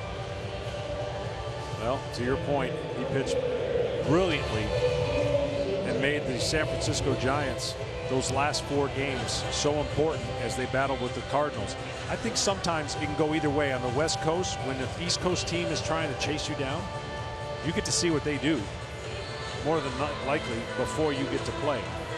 Which is why it's such a good idea. And Tony Petitti, who used to run the Major League Baseball Network and now is a lieutenant for Commissioner Rob Manfred, it was his idea to start all the games on the last day of the season at the same time, 3 o'clock Eastern time, so that you wouldn't have a situation where a team had no incentive if they already learned that a team they were hoping would lose had won and they'd been eliminated.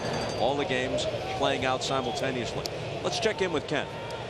Guys, on block, Madison Bumgarner, in between hitting home runs during batting practice, told me a funny story about him. He said that every time Block comes into a game and prepares to start, he looks like he's scared to death. But Bumgarner just smiled and said he doesn't pitch like it. And you know what? He doesn't hit like it either, because in addition to out pitching Clayton Kershaw a week ago, he got 2 hits off Kershaw in that game as well. So taking after Bumgarner, effective left-handed pitcher who can also swing the bat.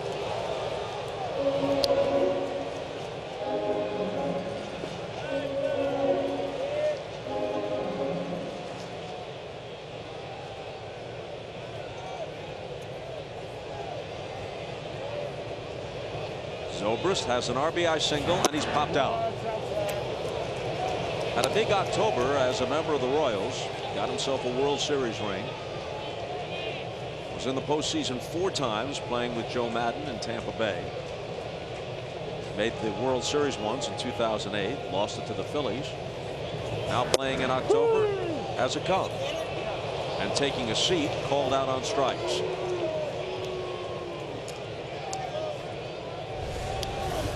This is just a perfect pitch.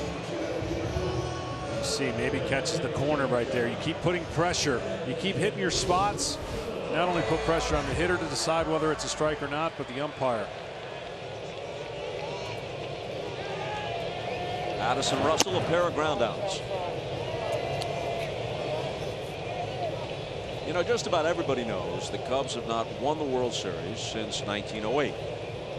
And many people know they haven't been in the World Series since 1945. That is a fair ball and a heck of a play by Gillespie, and a long throw to get him. Wow, what a play. And the little history lesson must be held for a little while.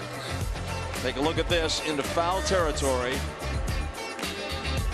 And just in time to get Russell. Sparkling play by Gillespie, and more on Cub history when we come back.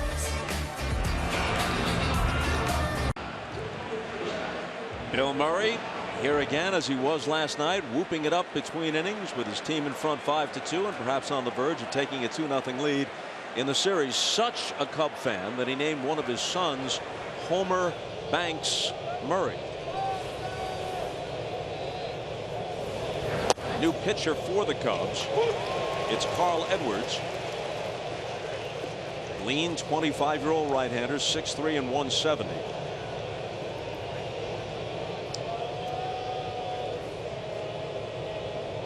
Facing Buster Posey as the Giants bat in the 6th. Yeah, if you're at home thinking you can develop or know how to throw a baseball 98 miles an hour, size is not always the issue. This is genetics right here. Wiry 98-mile-an-hour fastball with a good curveball and slider.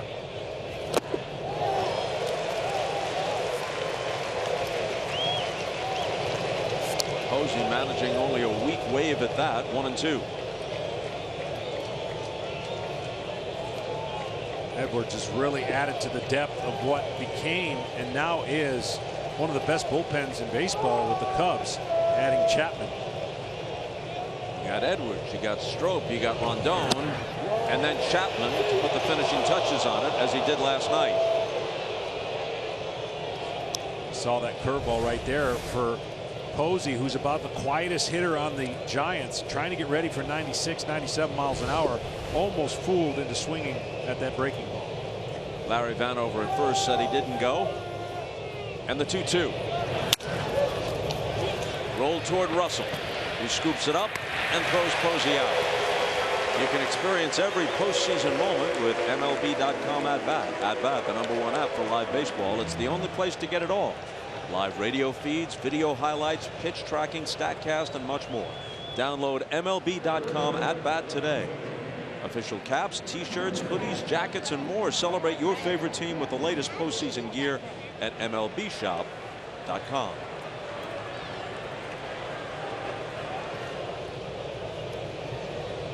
Hunter Pence is 1 for 2. So prior to the last commercial break, I was making the point that many fans know that the last time the Cubs were in the World Series was 1945. They lost in 7 to Hank Greenberg, Prince Hal Newhouser, and the Detroit Tigers. What many may not know was that between their last World Championship in 1908 and their last appearance in the World Series in 1945, they were in the series 7 times and lost all 7 of them. Once to Babe Ruth and the Red Sox in 1918. Back to the mound. Edwards knocks it down. Underhand flip, 2 out. That ended a long run of early 20th century success for the Red Sox and began their own curse, which wasn't finally broken into 2004. They also lost a couple of times to the then Philadelphia A's, Connie Mack's team. They lost a couple of World Series to the Tigers in 35 and 45. And they twice lost to Babe Ruth and the Yankees. Actually, second time Ruth was no longer with the Yankees, 1938. But in 1932, they were swept in the World Series, and that was the series that included the famous Babe Ruth called shot here at Wrigley Field. Well, what's so impressive to me about the Cubs this year is the hype they had before the season. They've lived up to it. What Theo Epstein has been able to do and build this organization around young, everyday players instead of going with the dynamic power arms, he's got veteran arms in his rotation. Look out. So what the Cubs addressed is they addressed every need they had this year, and they have really accomplished every goal. Can you imagine Theo Epstein doing what he did at the Red Sox and then what you just laid out and be able to come here and do it with the Cubs? I don't think it gets any better than that. Crawford with a 2-out hit.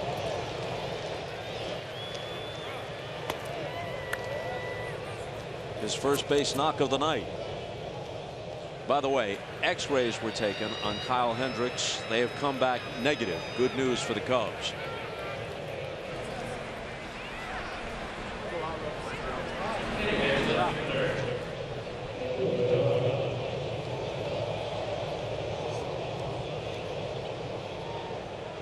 Pagan the hitter, Contreras to the mound, Chris Bosio, the pitching coach, coming out of the dugout to join the conference. Just to piggyback on the Theo Epstein situation, you know a lot of his draft choices are still with the Red Sox. A lot of guys in the All-Star game were his draft choice. He has not missed. If you think about it, going all the way back to some of the guys that he's drafted with this organization, they've come up, they've delivered, they can play multiple positions. It's a credit to their whole system for being able to identify, go, get, sign, and produce. And they all are doing it in a credible way.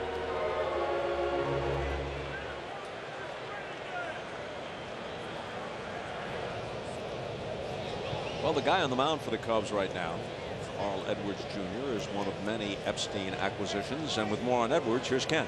Bob, he's a former 48th round pick by the Texas Rangers out of Prosperity, South Carolina. On workout day, he was so excited. He got up at 8:30 a.m. even though the Cubs weren't working out until much later in the day. His parents are staying with him. His dad was not awake when Carl got up, but Carl said that this is like when he was in Little League, being in the playoffs for the first time. Back when he was in Little League, he'd wake up at 6 a.m., get dressed for a 9 o'clock game. He's 25 now, but it's his first appearance in the postseason, as I said, and he's just as excited. That innocence, that exuberance puts a smile on your face just hearing about it. Pagan reached on catcher's interference and then singled. Technically 1 for 1.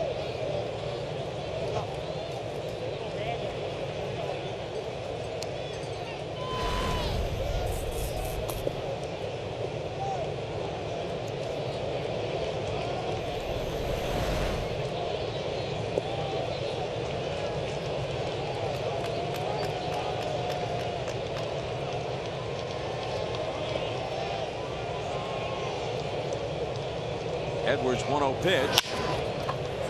A chance for Russell. The flip to Baez, and that's that. The Cubs come up in the 6th. They took the lead early, and they still hold it 5-2.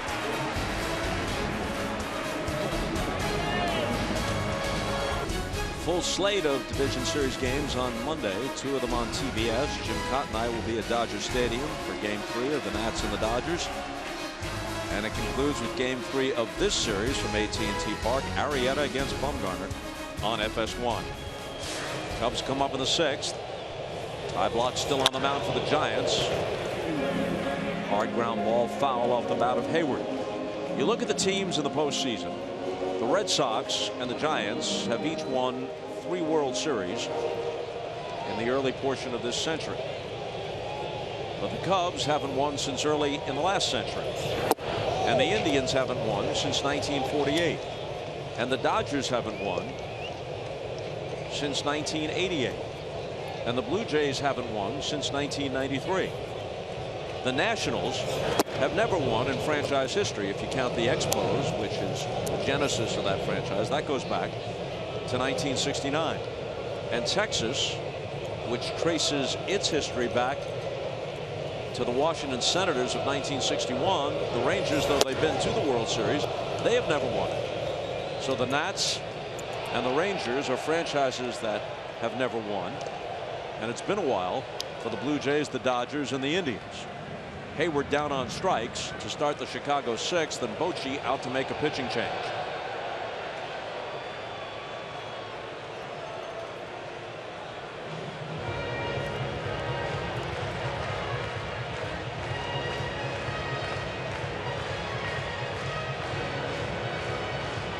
Locke did a good job while he was in there. Santiago Casilla, who once was their closer and lost that particular job, coming on.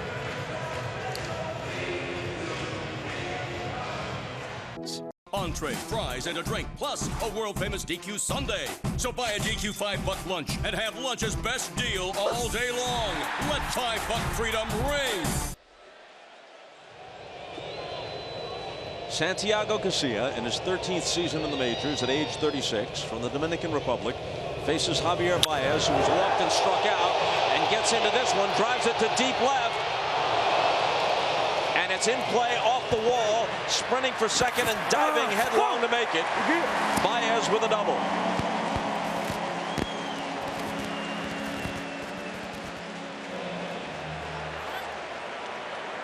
Well, he paid for it there at the end. Yeah, he sure did. Coming out of the box, he thought this was a home run and had such topspin on it that he had closing speed to get to second, but sliding into first, he paid the price. Baez is a wonderful young player. So this is a general thought. But so many players think a ball is out. What's the harm in running hard until the umpire gives the signal? Then you don't find yourself in a situation where either A, you're out when you shouldn't be, or B, you're nearly out and you have to risk injury by diving like this. He thought he crushed it right there. He put his head down similar to yesterday. And then, of course, last minute and the head first slide. Panic trying to apply the tag, and he did. Yeah, I think it's the tag that got him, right? Right into the leg and the head. Right, into the leg. And then the tag on top of it. Boom, boom.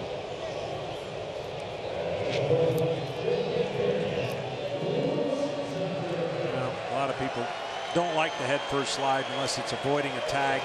in the scenario, but there, we'll feel that tomorrow. Astute baseball people, yourself included, his manager Joe Madden, rightly praise his baseball instincts, his feel for the game. In this particular case, it's a mistake that so many players make. Why not just run until you're sure?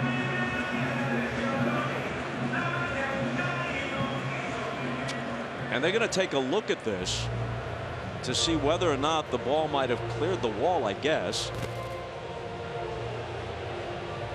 In the postseason, you're allowed 2 challenges. This would be the first that either club has used.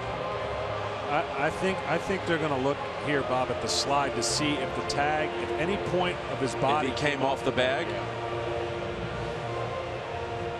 Because he comes up just for a fraction. You see him slide into the bag, and then when he comes up, look what his hand comes off the bag, and there's a separation between his body and the bag. Yeah, that could be it.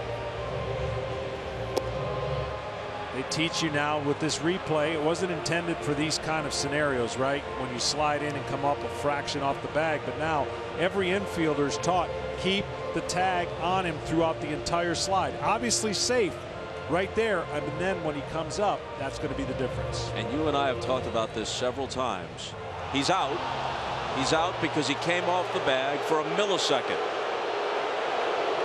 Technically, it's the right ruling because the rule is in place. But this has nothing to do with why replay was instituted. It had nothing to do with correcting a play like that. There's really nothing to correct.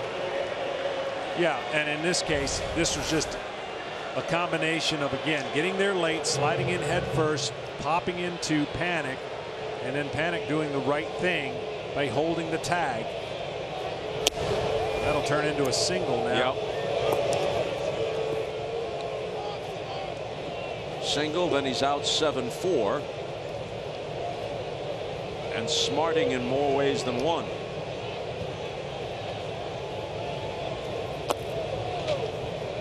Contreras at the plate, 2-0. He's very concerned about his parents who are still in Venezuela. Started to mention this earlier. He's moved them to the safest possible area, an area where they have round-the-clock security guards, and they actually have their groceries delivered to the door so they don't have to go out. Those who are close to people who have some wealth, like ball players, are subject to kidnappings in Venezuela. It's a significant problem. The country itself is in turmoil. And so he's very concerned about his parents and hopeful of moving them to the United States as soon as feasible.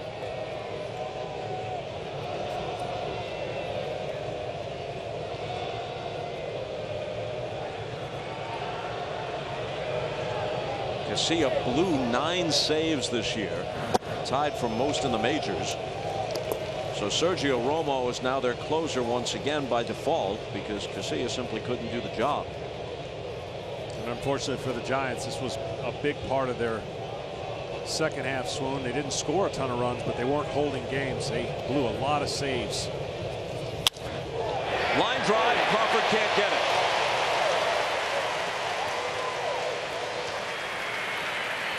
So here's a scenario last night that rewarded Baez for a home run. He absolutely crushes this ball. Watch the similarities. He knows it's gone, takes his time. Unfortunately, it only cleared it by an inch. Unfortunately, it did. And this scenario, same scenario where he thinks it's gone. Tonight was a different story, though. The ball did not leave the ballpark. You see right there, Pagan says if that screen's not there, I'm catching this ball. But Baez, 2 straight nights, 1 a homer, 1 just short, and then the out at second base. Miguel Montero now to pinch hit for Carl Edwards. Joe Madden has 3 catchers on his roster. Contreras starting tonight. Montero pinch hitting here.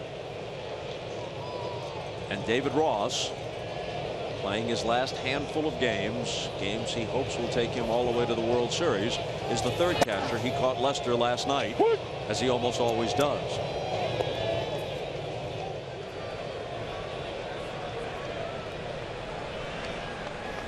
You know, there are all-time greats who, when they retire, there's kind of a tour, and they're celebrated not just at home, but on the road. It's happening to David Ortiz this year. It happened to Jeter and others like him. And then there are just solid baseball citizens like David Ross. And they get a tip of the cap, perhaps in a less ostentatious way, but it happens. And here's what happened in a late season game against the Cardinals. Lester was pitching, and Madden went to the mound, and Ross joined the conference and said, "What are you doing here?" "Lester's doing fine. He's only thrown about 85 pitches. He said, "I've come to take you out of the game so you can get the ovation you deserve." And that's what happened here at Wrigley Field. He took the catcher out of the game in the middle of the inning so the fans could salute him. It's been an incredible year for him, and certainly the emotions of the celebration here in his final home game that he wasn't expecting. But he is so intense when he's catching his pal and teammate John Lester. He's also had influence on the young catcher Contreras, and he has said what a unbelievable weapon his arm is and the tools that he has behind the plate.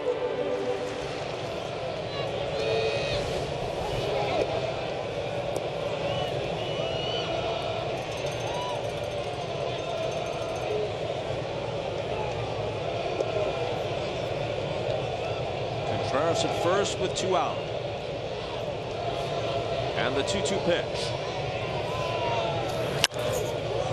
A sky-high pop. Belt and foul ground. Has it. Well, this was an inning that contained a couple of things that kind of get under your skin. Love Javier Baez, but you got to run. Instant replay makes sense, but not for calls like that. In any case, inning over.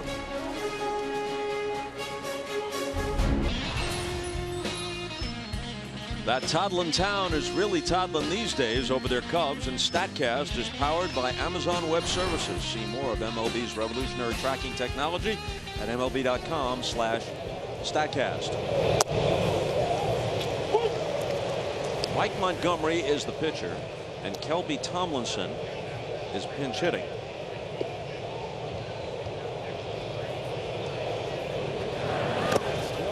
Montgomery has been a great find coming over from Seattle. Good breaking ball, good over-the-top fastball. He's provided some quality innings. Spot start here or there, but going to be utilized out of the bullpen as one of the top left-handers that Madden can go to. So Conor Gillespie, the hero of the wild card game, with his home run off Familia, is pinch hit for in this situation with the left-hander on the mound. Gillespie, a left-handed batter. Tomlinson can stay in the game and play third base as he leads off here in the 7th.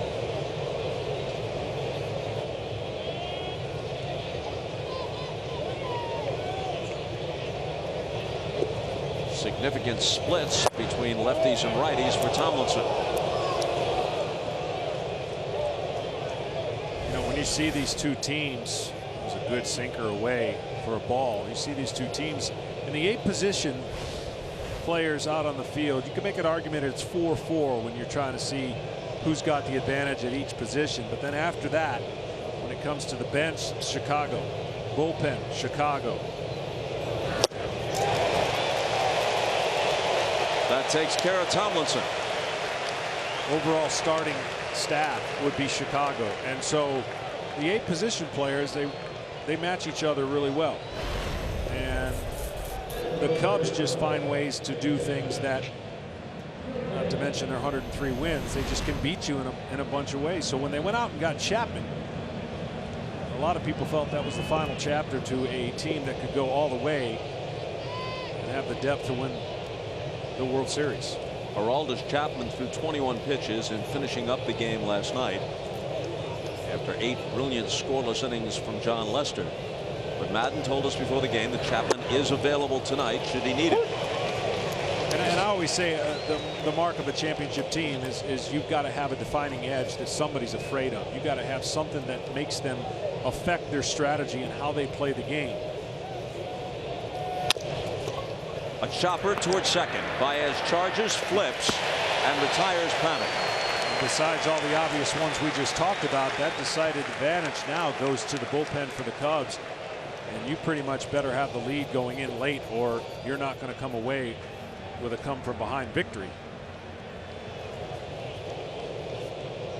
So now Bochy to his bench again. And here's Eduardo Nunez. Nunez missed the last week or so of the regular season with a hamstring injury.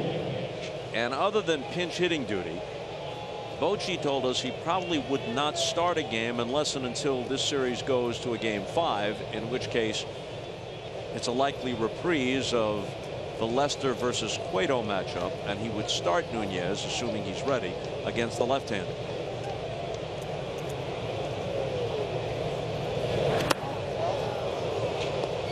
Yeah, he definitely wanted to see Nunez run a little bit better, enabled him to put him in the lineup as a starter. That pinch hit appearance off of Chapman, the ball that he hit to second base, normally he's going to beat that out. And he did not beat that out and was tentative running to first base. Hits this one hard to left, but it's right at Zobrist. The Giants go in order in the 7th.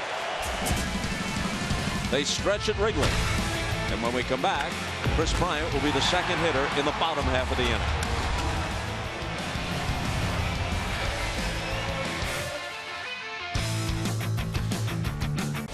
Tonight's Division Series telecast on MLB Network is presented by Geico with John Smoltz and Ken Rosenthal. Bob Costas at Wrigley Field to the bottom half of the 7th. Top of the order for the Cubs, and Derek Law comes out of the bullpen for the Giants. Good numbers in his rookie season. Between innings, the actor and comedian Jeff Garlin led the singing of "Take Me Out to the Ball Game," but no reason at all for Cub fans to curb their enthusiasm. Not tonight and not throughout this season.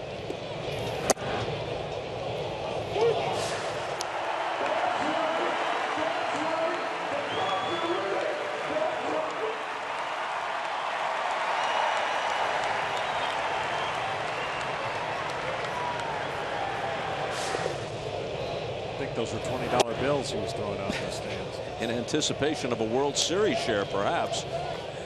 Well, you see Law, he's got a little bit of a herky-jerky kind of motion, but his fastball plays, curveball, slider, and changeup. His 2-2 to Fowler runs the count out full. Tomlinson, as we expected, after batting for Gillespie, stays in the game and assumes his position at third base.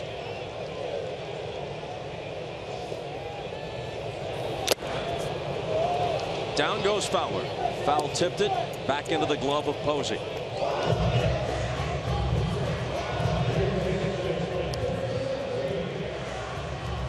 So now here comes Chris Bryant, who, for all he has achieved, and he's 1 for 3 tonight, he has an RBI single.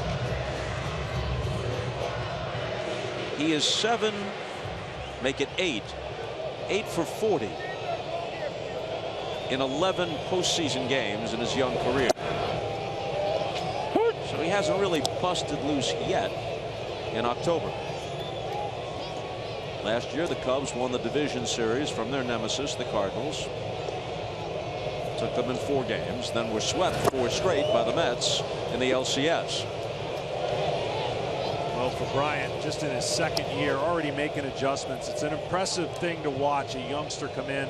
And everyone knows about his power. Everybody knows that he can hit the long ball, and he certainly has done that in 2 years.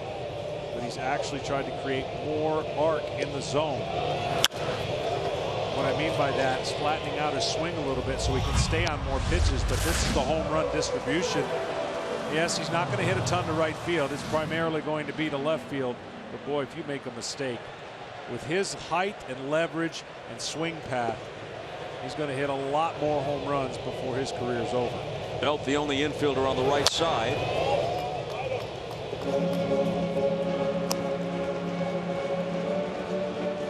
Bryant's 39 home runs this year, the most by a Cub since Derek Lee hit 46 in 2005.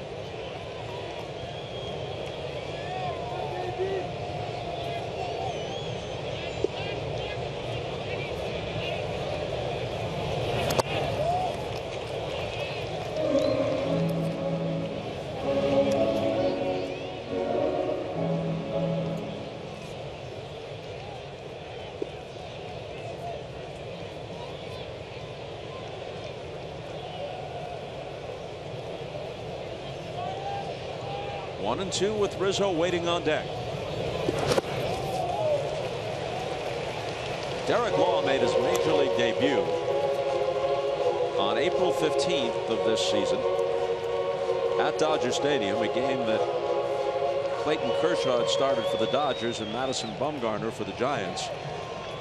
And he recorded all 3 outs in his first inning of major league work on strikeouts. Adrian Gonzalez, Howie Kendrick, and Trace Thompson.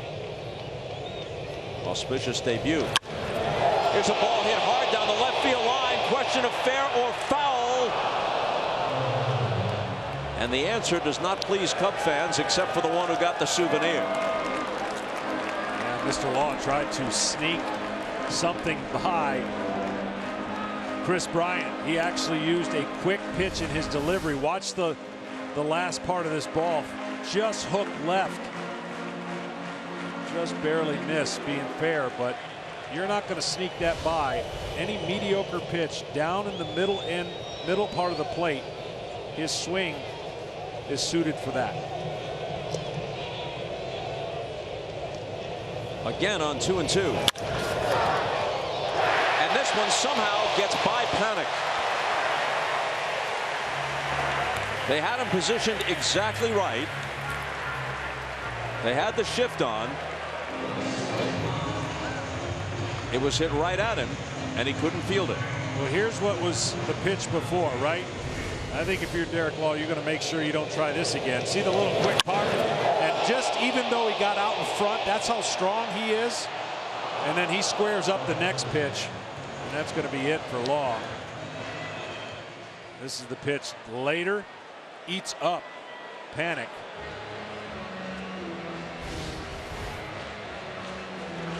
Bruce Bochy not shy about going to the bullpen. Javier Lopez coming in. Derek Law's done. And we're back after this.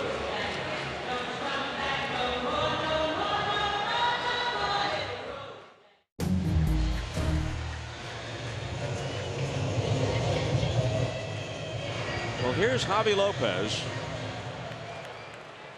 the only active major leaguer with 4 World Series rings. All 3 Giant champions of recent vintage. 2010, 12, and 14, and he was with the Red Sox in 2007. Faces Rizzo. And truly the definition of a specialty pitcher. You saw the 68 appearances, but only 29 2/3 innings. He's basically just trying to get out one left-hander at a time for the most part. Occasional 2 guys.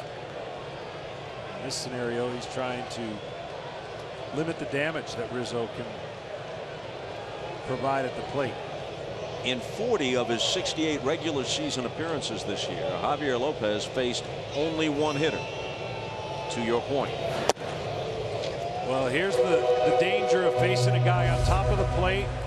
He's got a lot of areas where it's in the red. That's not good for a pitcher, and the only way he baits you into throwing the ball inside and just says to you, basically, you can't do it 3 times. So the little cold zone, up, and in.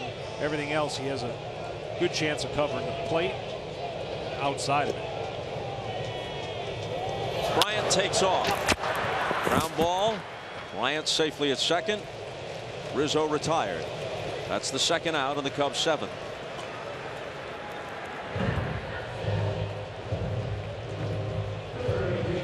Rizzo is now 0 for 4. And in his postseason career, like Bryant, this is his 11th postseason game. He is 6 for 39.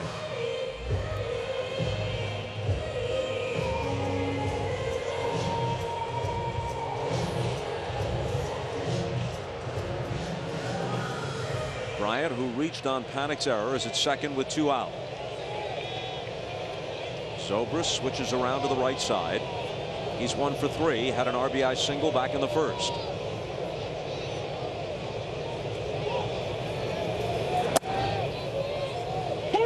The Cubs have been charged with 3 errors tonight. The miscue by Panic a while ago on a hard hit ball by Bryant that really kind of handcuffed him, but he was charged with an error correctly.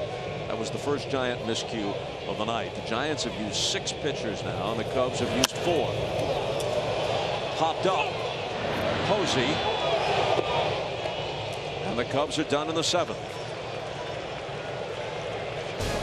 6 outs left to the Giants. Otherwise, they head home down 2-0. Here's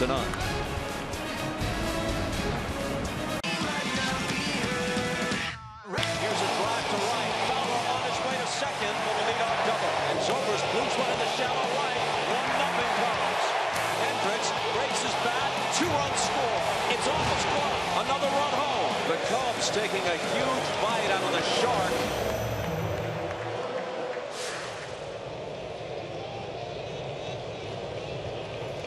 That's some of what's transpired to this point. Up come the Giants in the 8th, down by 3, in front of a sellout crowd of 42,392. Look at that last note. Travis Wood hit a home run earlier tonight. Only the 2nd home run by a relief pitcher in postseason history, which stands to reason. Relievers don't get hit that often. And through most of baseball history, they were coming in late in games, so they'd be pinch hit for.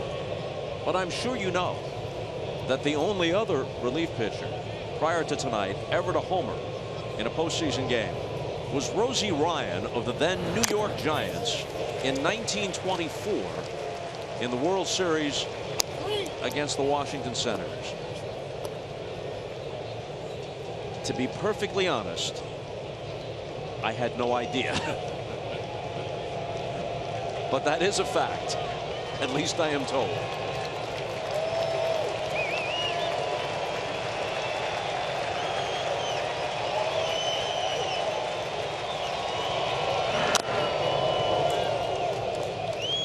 Still 1-2 to Span.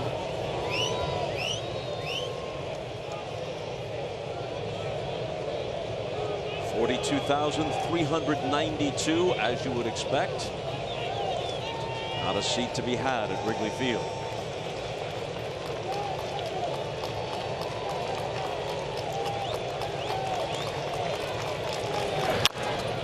A chopper.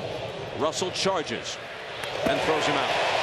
Well, you mentioned that home run, and StatCast, powered by Amazon Web Services, going to tell you about that home run that Wood hit. Can't be a better jog around the bases. Here are the numbers. Exit velocity like a regular hitter, launch angle, and the distance. Nonetheless, he'll never forget this moment in the playoffs. More than likely, probably be credited with the win as well. If they are able to hold on to this lead. Hendricks was literally knocked out of the game by a line drive that got a piece of his forearm, although, as we mentioned earlier, the x-rays were negative. And he had not reached 5 innings. Wood came in, pitched effectively, added to the lead with a home run. If it stands up, he is likely to be the winning pitcher. Well, for the Giants, who are not really built on power, Belt led the team this year with 17 home runs. Of course, many of those lack of homers have to do with their home ballpark. Very spacious, tough to hit home runs. Belt goes the opposite way, drops it in front of Zobrist for a 1-out single. Now that hit will probably cause Joe Madden to come out and make another move. Well, Rondon, who had been their closer, is now the setup man. We mentioned that Chapman threw 21 pitches last night, but you get an off day tomorrow, so he would not be hesitant to use Chapman if he feels the need to do that. But for now, it's Rondon.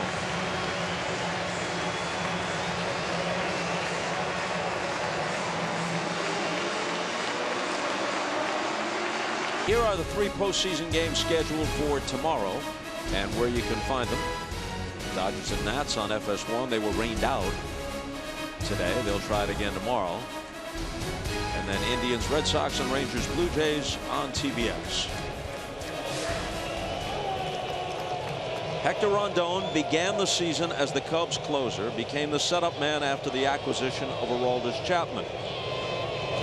How has that worked out for him? His ERA was under 2 before the Chapman deal.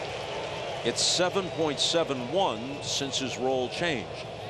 Yeah, a little bit had to do with a forearm injury that they gave him some time off, and they're confident that he can get back to that nastiness. A couple of right-handed hitters. Posey, who's now in an 0-2 hole, and then Pence. So Madden with a logical move here.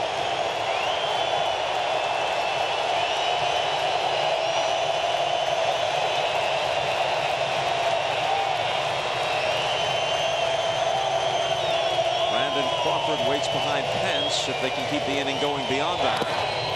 Blocked by Contreras. And Belt holds first.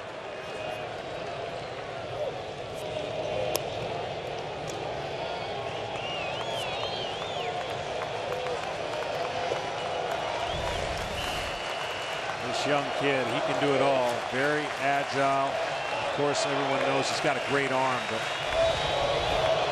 imagine this guy getting called up playing catcher and outfield, different positions.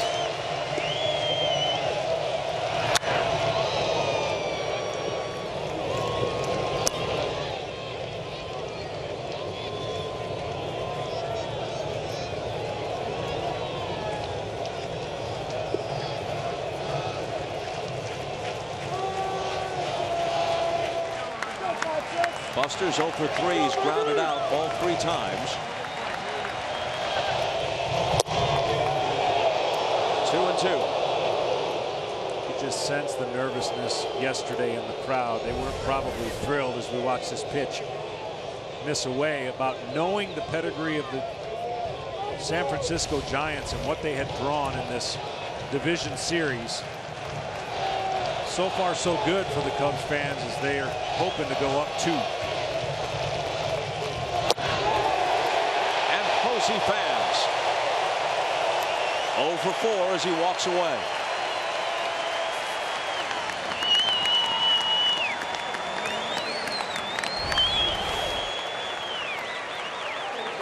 Now, this is just power away at a perfect spot.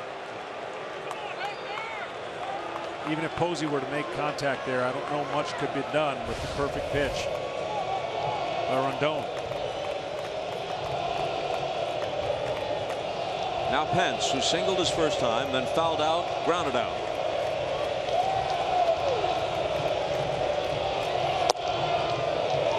If the Giants should leave here down 0-2, they might take some solace from the fact that there have been 9 occasions where in a best-of-5 series, be it the old LCS format or more recently in the division series, 9 times when a team down 0-2 has come back to win the next 3.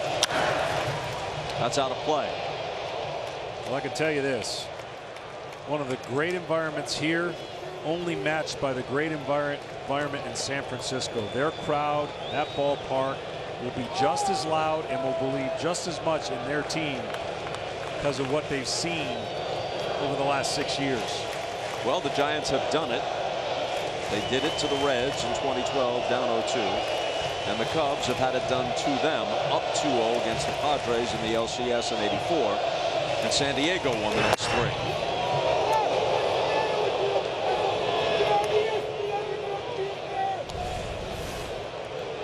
Well, on our telecast tonight, we're introducing PitchCast, powered by MLB Advanced Media. And you see right there at 98 miles an hour, awfully tough to lay off, but Pence has.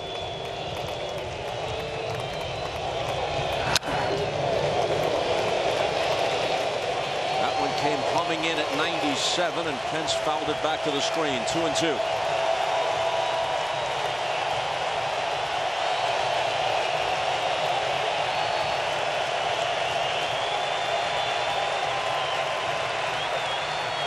Chapman is continuing to warn, and the Cub bullpen could see him in the 9th.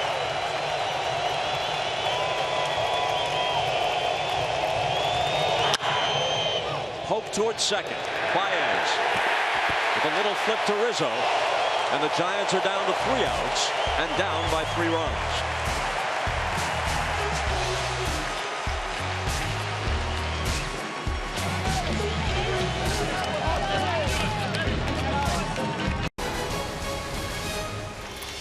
Tonight's Division Series telecast on MLB Network is presented by Geico. 15 minutes could save you 15% or more on car insurance. And sponsored in part by Lee. Move your Lee. And by the DQ $5 lunch. Now available. Fly ball to center field. Hold on, all you DQ fans. Denard Span makes the catch. As I was saying, the $5 lunch now available all day for a limited time at DQ. Hunter Strickland is the new pitcher for the Giants. Hoping to do something tonight and beyond to forget his so far ghastly postseason resume. A couple of years ago, he allowed 6 home runs in 8 1/3 innings of work in the 2014 postseason for the Giants.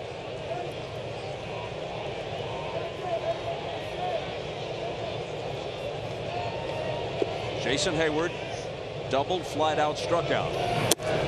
Well, you see the fastball velocity. He definitely has that. It's the command issue and then getting a second pitch over. The breaking ball is the key to not just relying on pouring in fastballs. He will give up his share of fly balls, and as you mentioned, a few too many home runs in the condensed playoff. Jason Hayward with a drive to center field. Denard Span glides under it.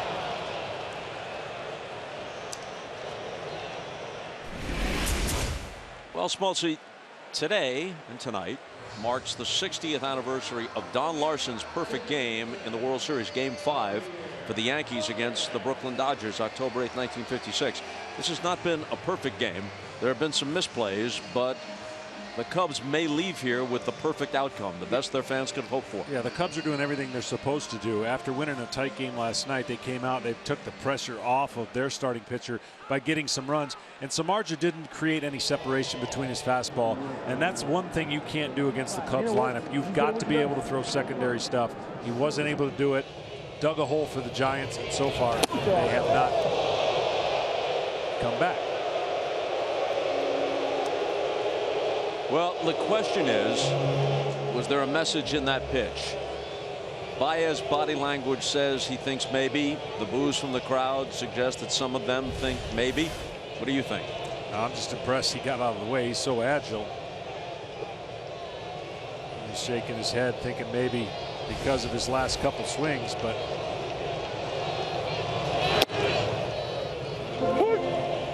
well, he was Cadillacing it a little bit, both last night and tonight.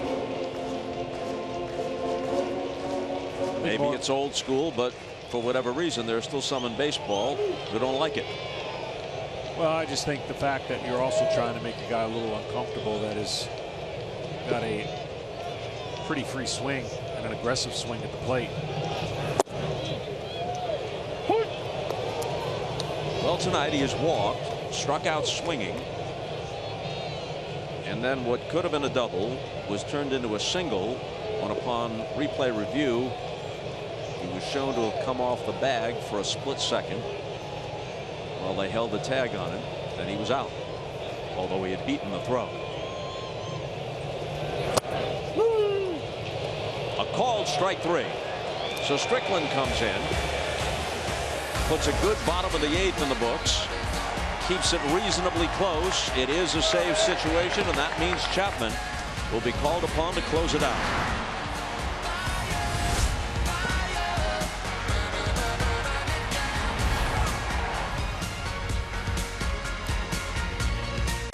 This copyrighted telecast is presented by authority of the Office of the Commissioner of Baseball and may not be reproduced or retransmitted in any form, and the accounts and descriptions of this game may not be disseminated without express written consent.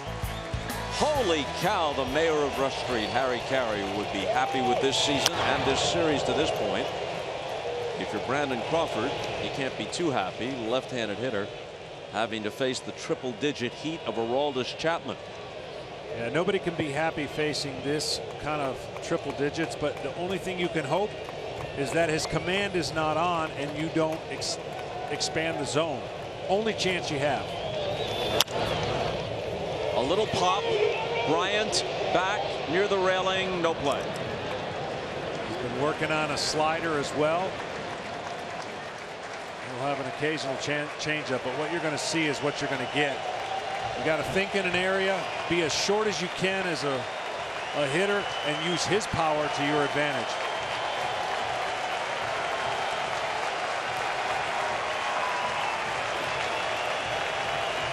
Crawford's 1 for 3. He had a single in the 6th.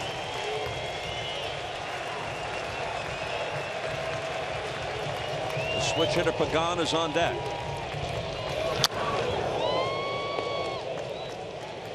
Oh and 2.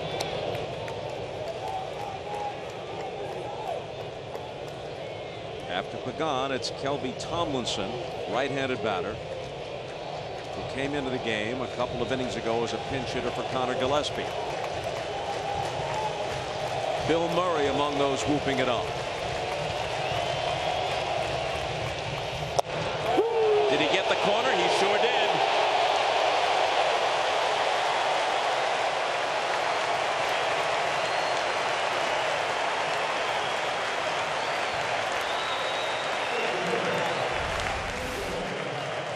.103 miles an hour. Too close to take. But maybe too fast to hit. Yeah. Especially when it's that perfectly placed. Here's Pagan. Reached on catcher's interference. Single. Grounded out. Giants need 2 base runners to have even a whisper of a chance.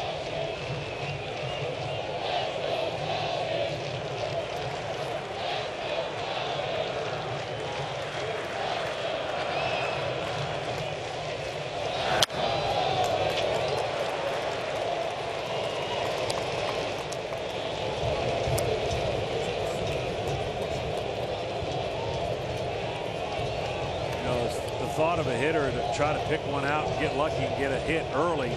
I still in this situation would make him throw me a strike. Easier said than done, but you got to find a way to get on base. Here it is on 1-1 at 102. And see, that's the problem. Those are 2 pitches that he swung on out of the zone. So when you know you got to pull the trigger so soon. I know. That's what makes him so tough. You got to be disciplined beyond belief at the plate. You're starting your swing sooner, which makes it more likely that you'll swing at one outside the zone.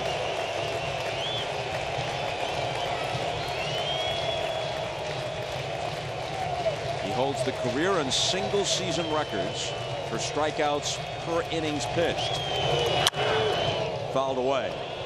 For his career, 15.2 Ks for 9 innings of work. In 2014, 17.7, which means he was striking out basically 2 guys per inning. Well, we've just never seen an arm like this from the left side. Big guy, athletic, come at you straight downhill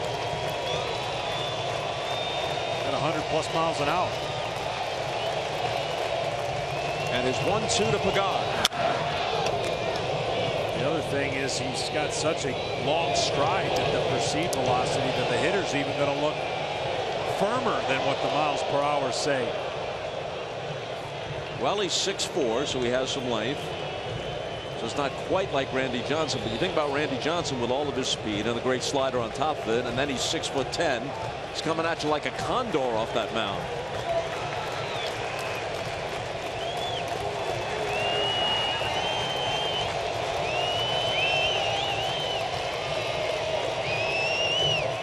Chapman working from the third base side of the rubber.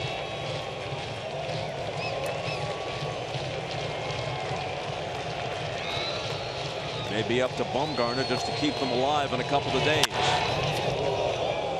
And it's Pagan who stays alive by fouling them off against Chapman. Here's the hard part if you're Chapman. You know you're beating him with the fastball. You get sometimes tempted into thinking, well, if I could throw a wrinkle here, a slider. Well, what you'll actually do is speed up his bat. When a guy can't get the barrel of the bat out in front after about 4 straight fastballs, you know you're beating him to the spot. Looks like a changeup away.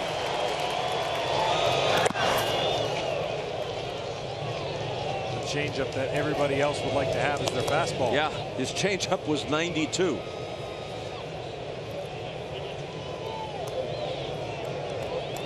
It's enough to make your hair stand up on end. Mine is. Just can't tell as much as him.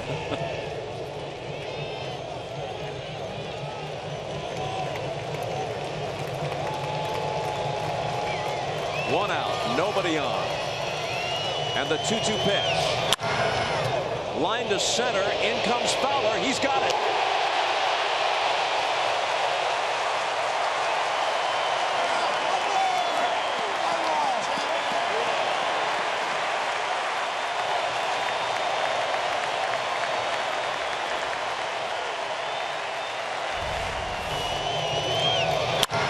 God did a great job battling. The Cubs defense a little bit better.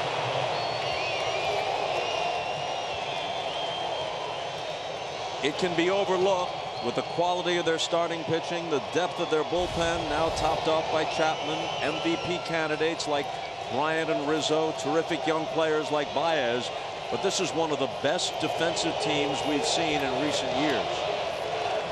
Infield and outfield. Very, very good with the gloves.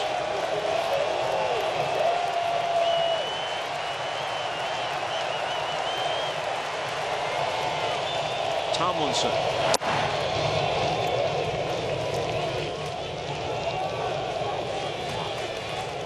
If this holds, the winner is Wood, who gets the victory and a home run. The loss goes to Samardzija, who lasted only 2 innings. And Chapman is looking for the save.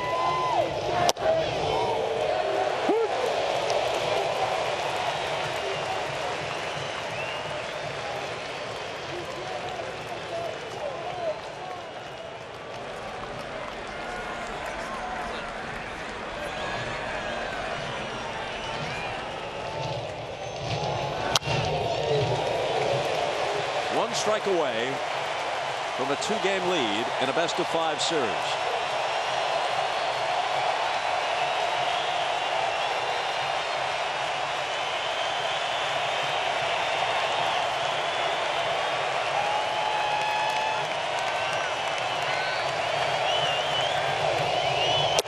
And there is that strike.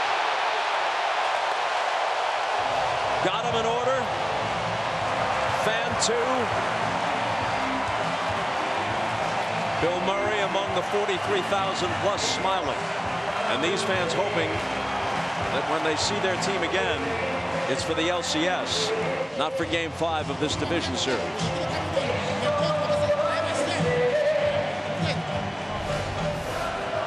At 103 miles an hour, and even a little tail to it. It's everything the Cubs wanted to do. They never trailed in the 2 games. Didn't play a perfect game tonight, but let's not forget they have Arrieta going in Game 3. We keep talking about Bumgarner, which is the right thing to do because he's been so unbelievable.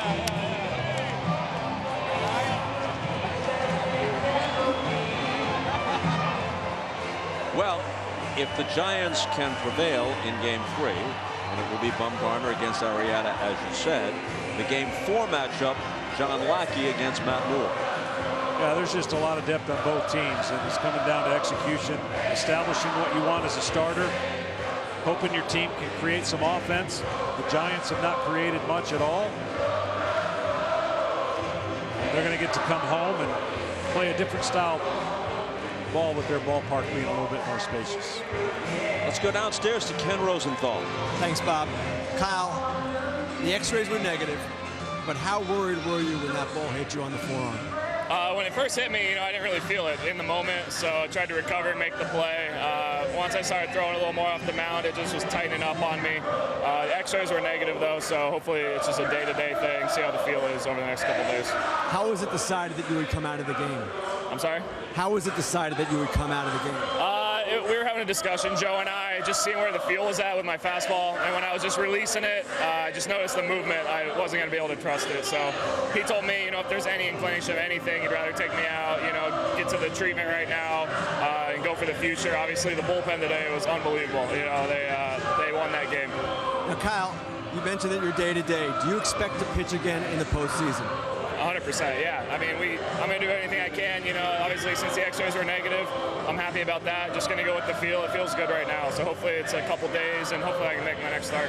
All right, last question. Let's talk about something happier. Your 2-run single on the first pitch off Samardzija.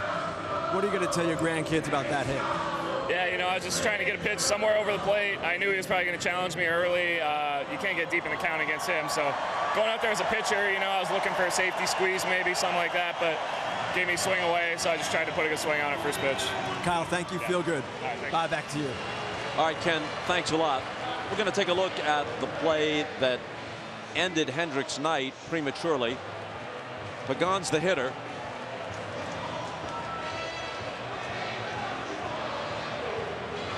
And right around his belt buckle, but it also got a portion of his right forearm and knocked him out of the game. He was able to chase the ball down, but Pagan beat it for a hit.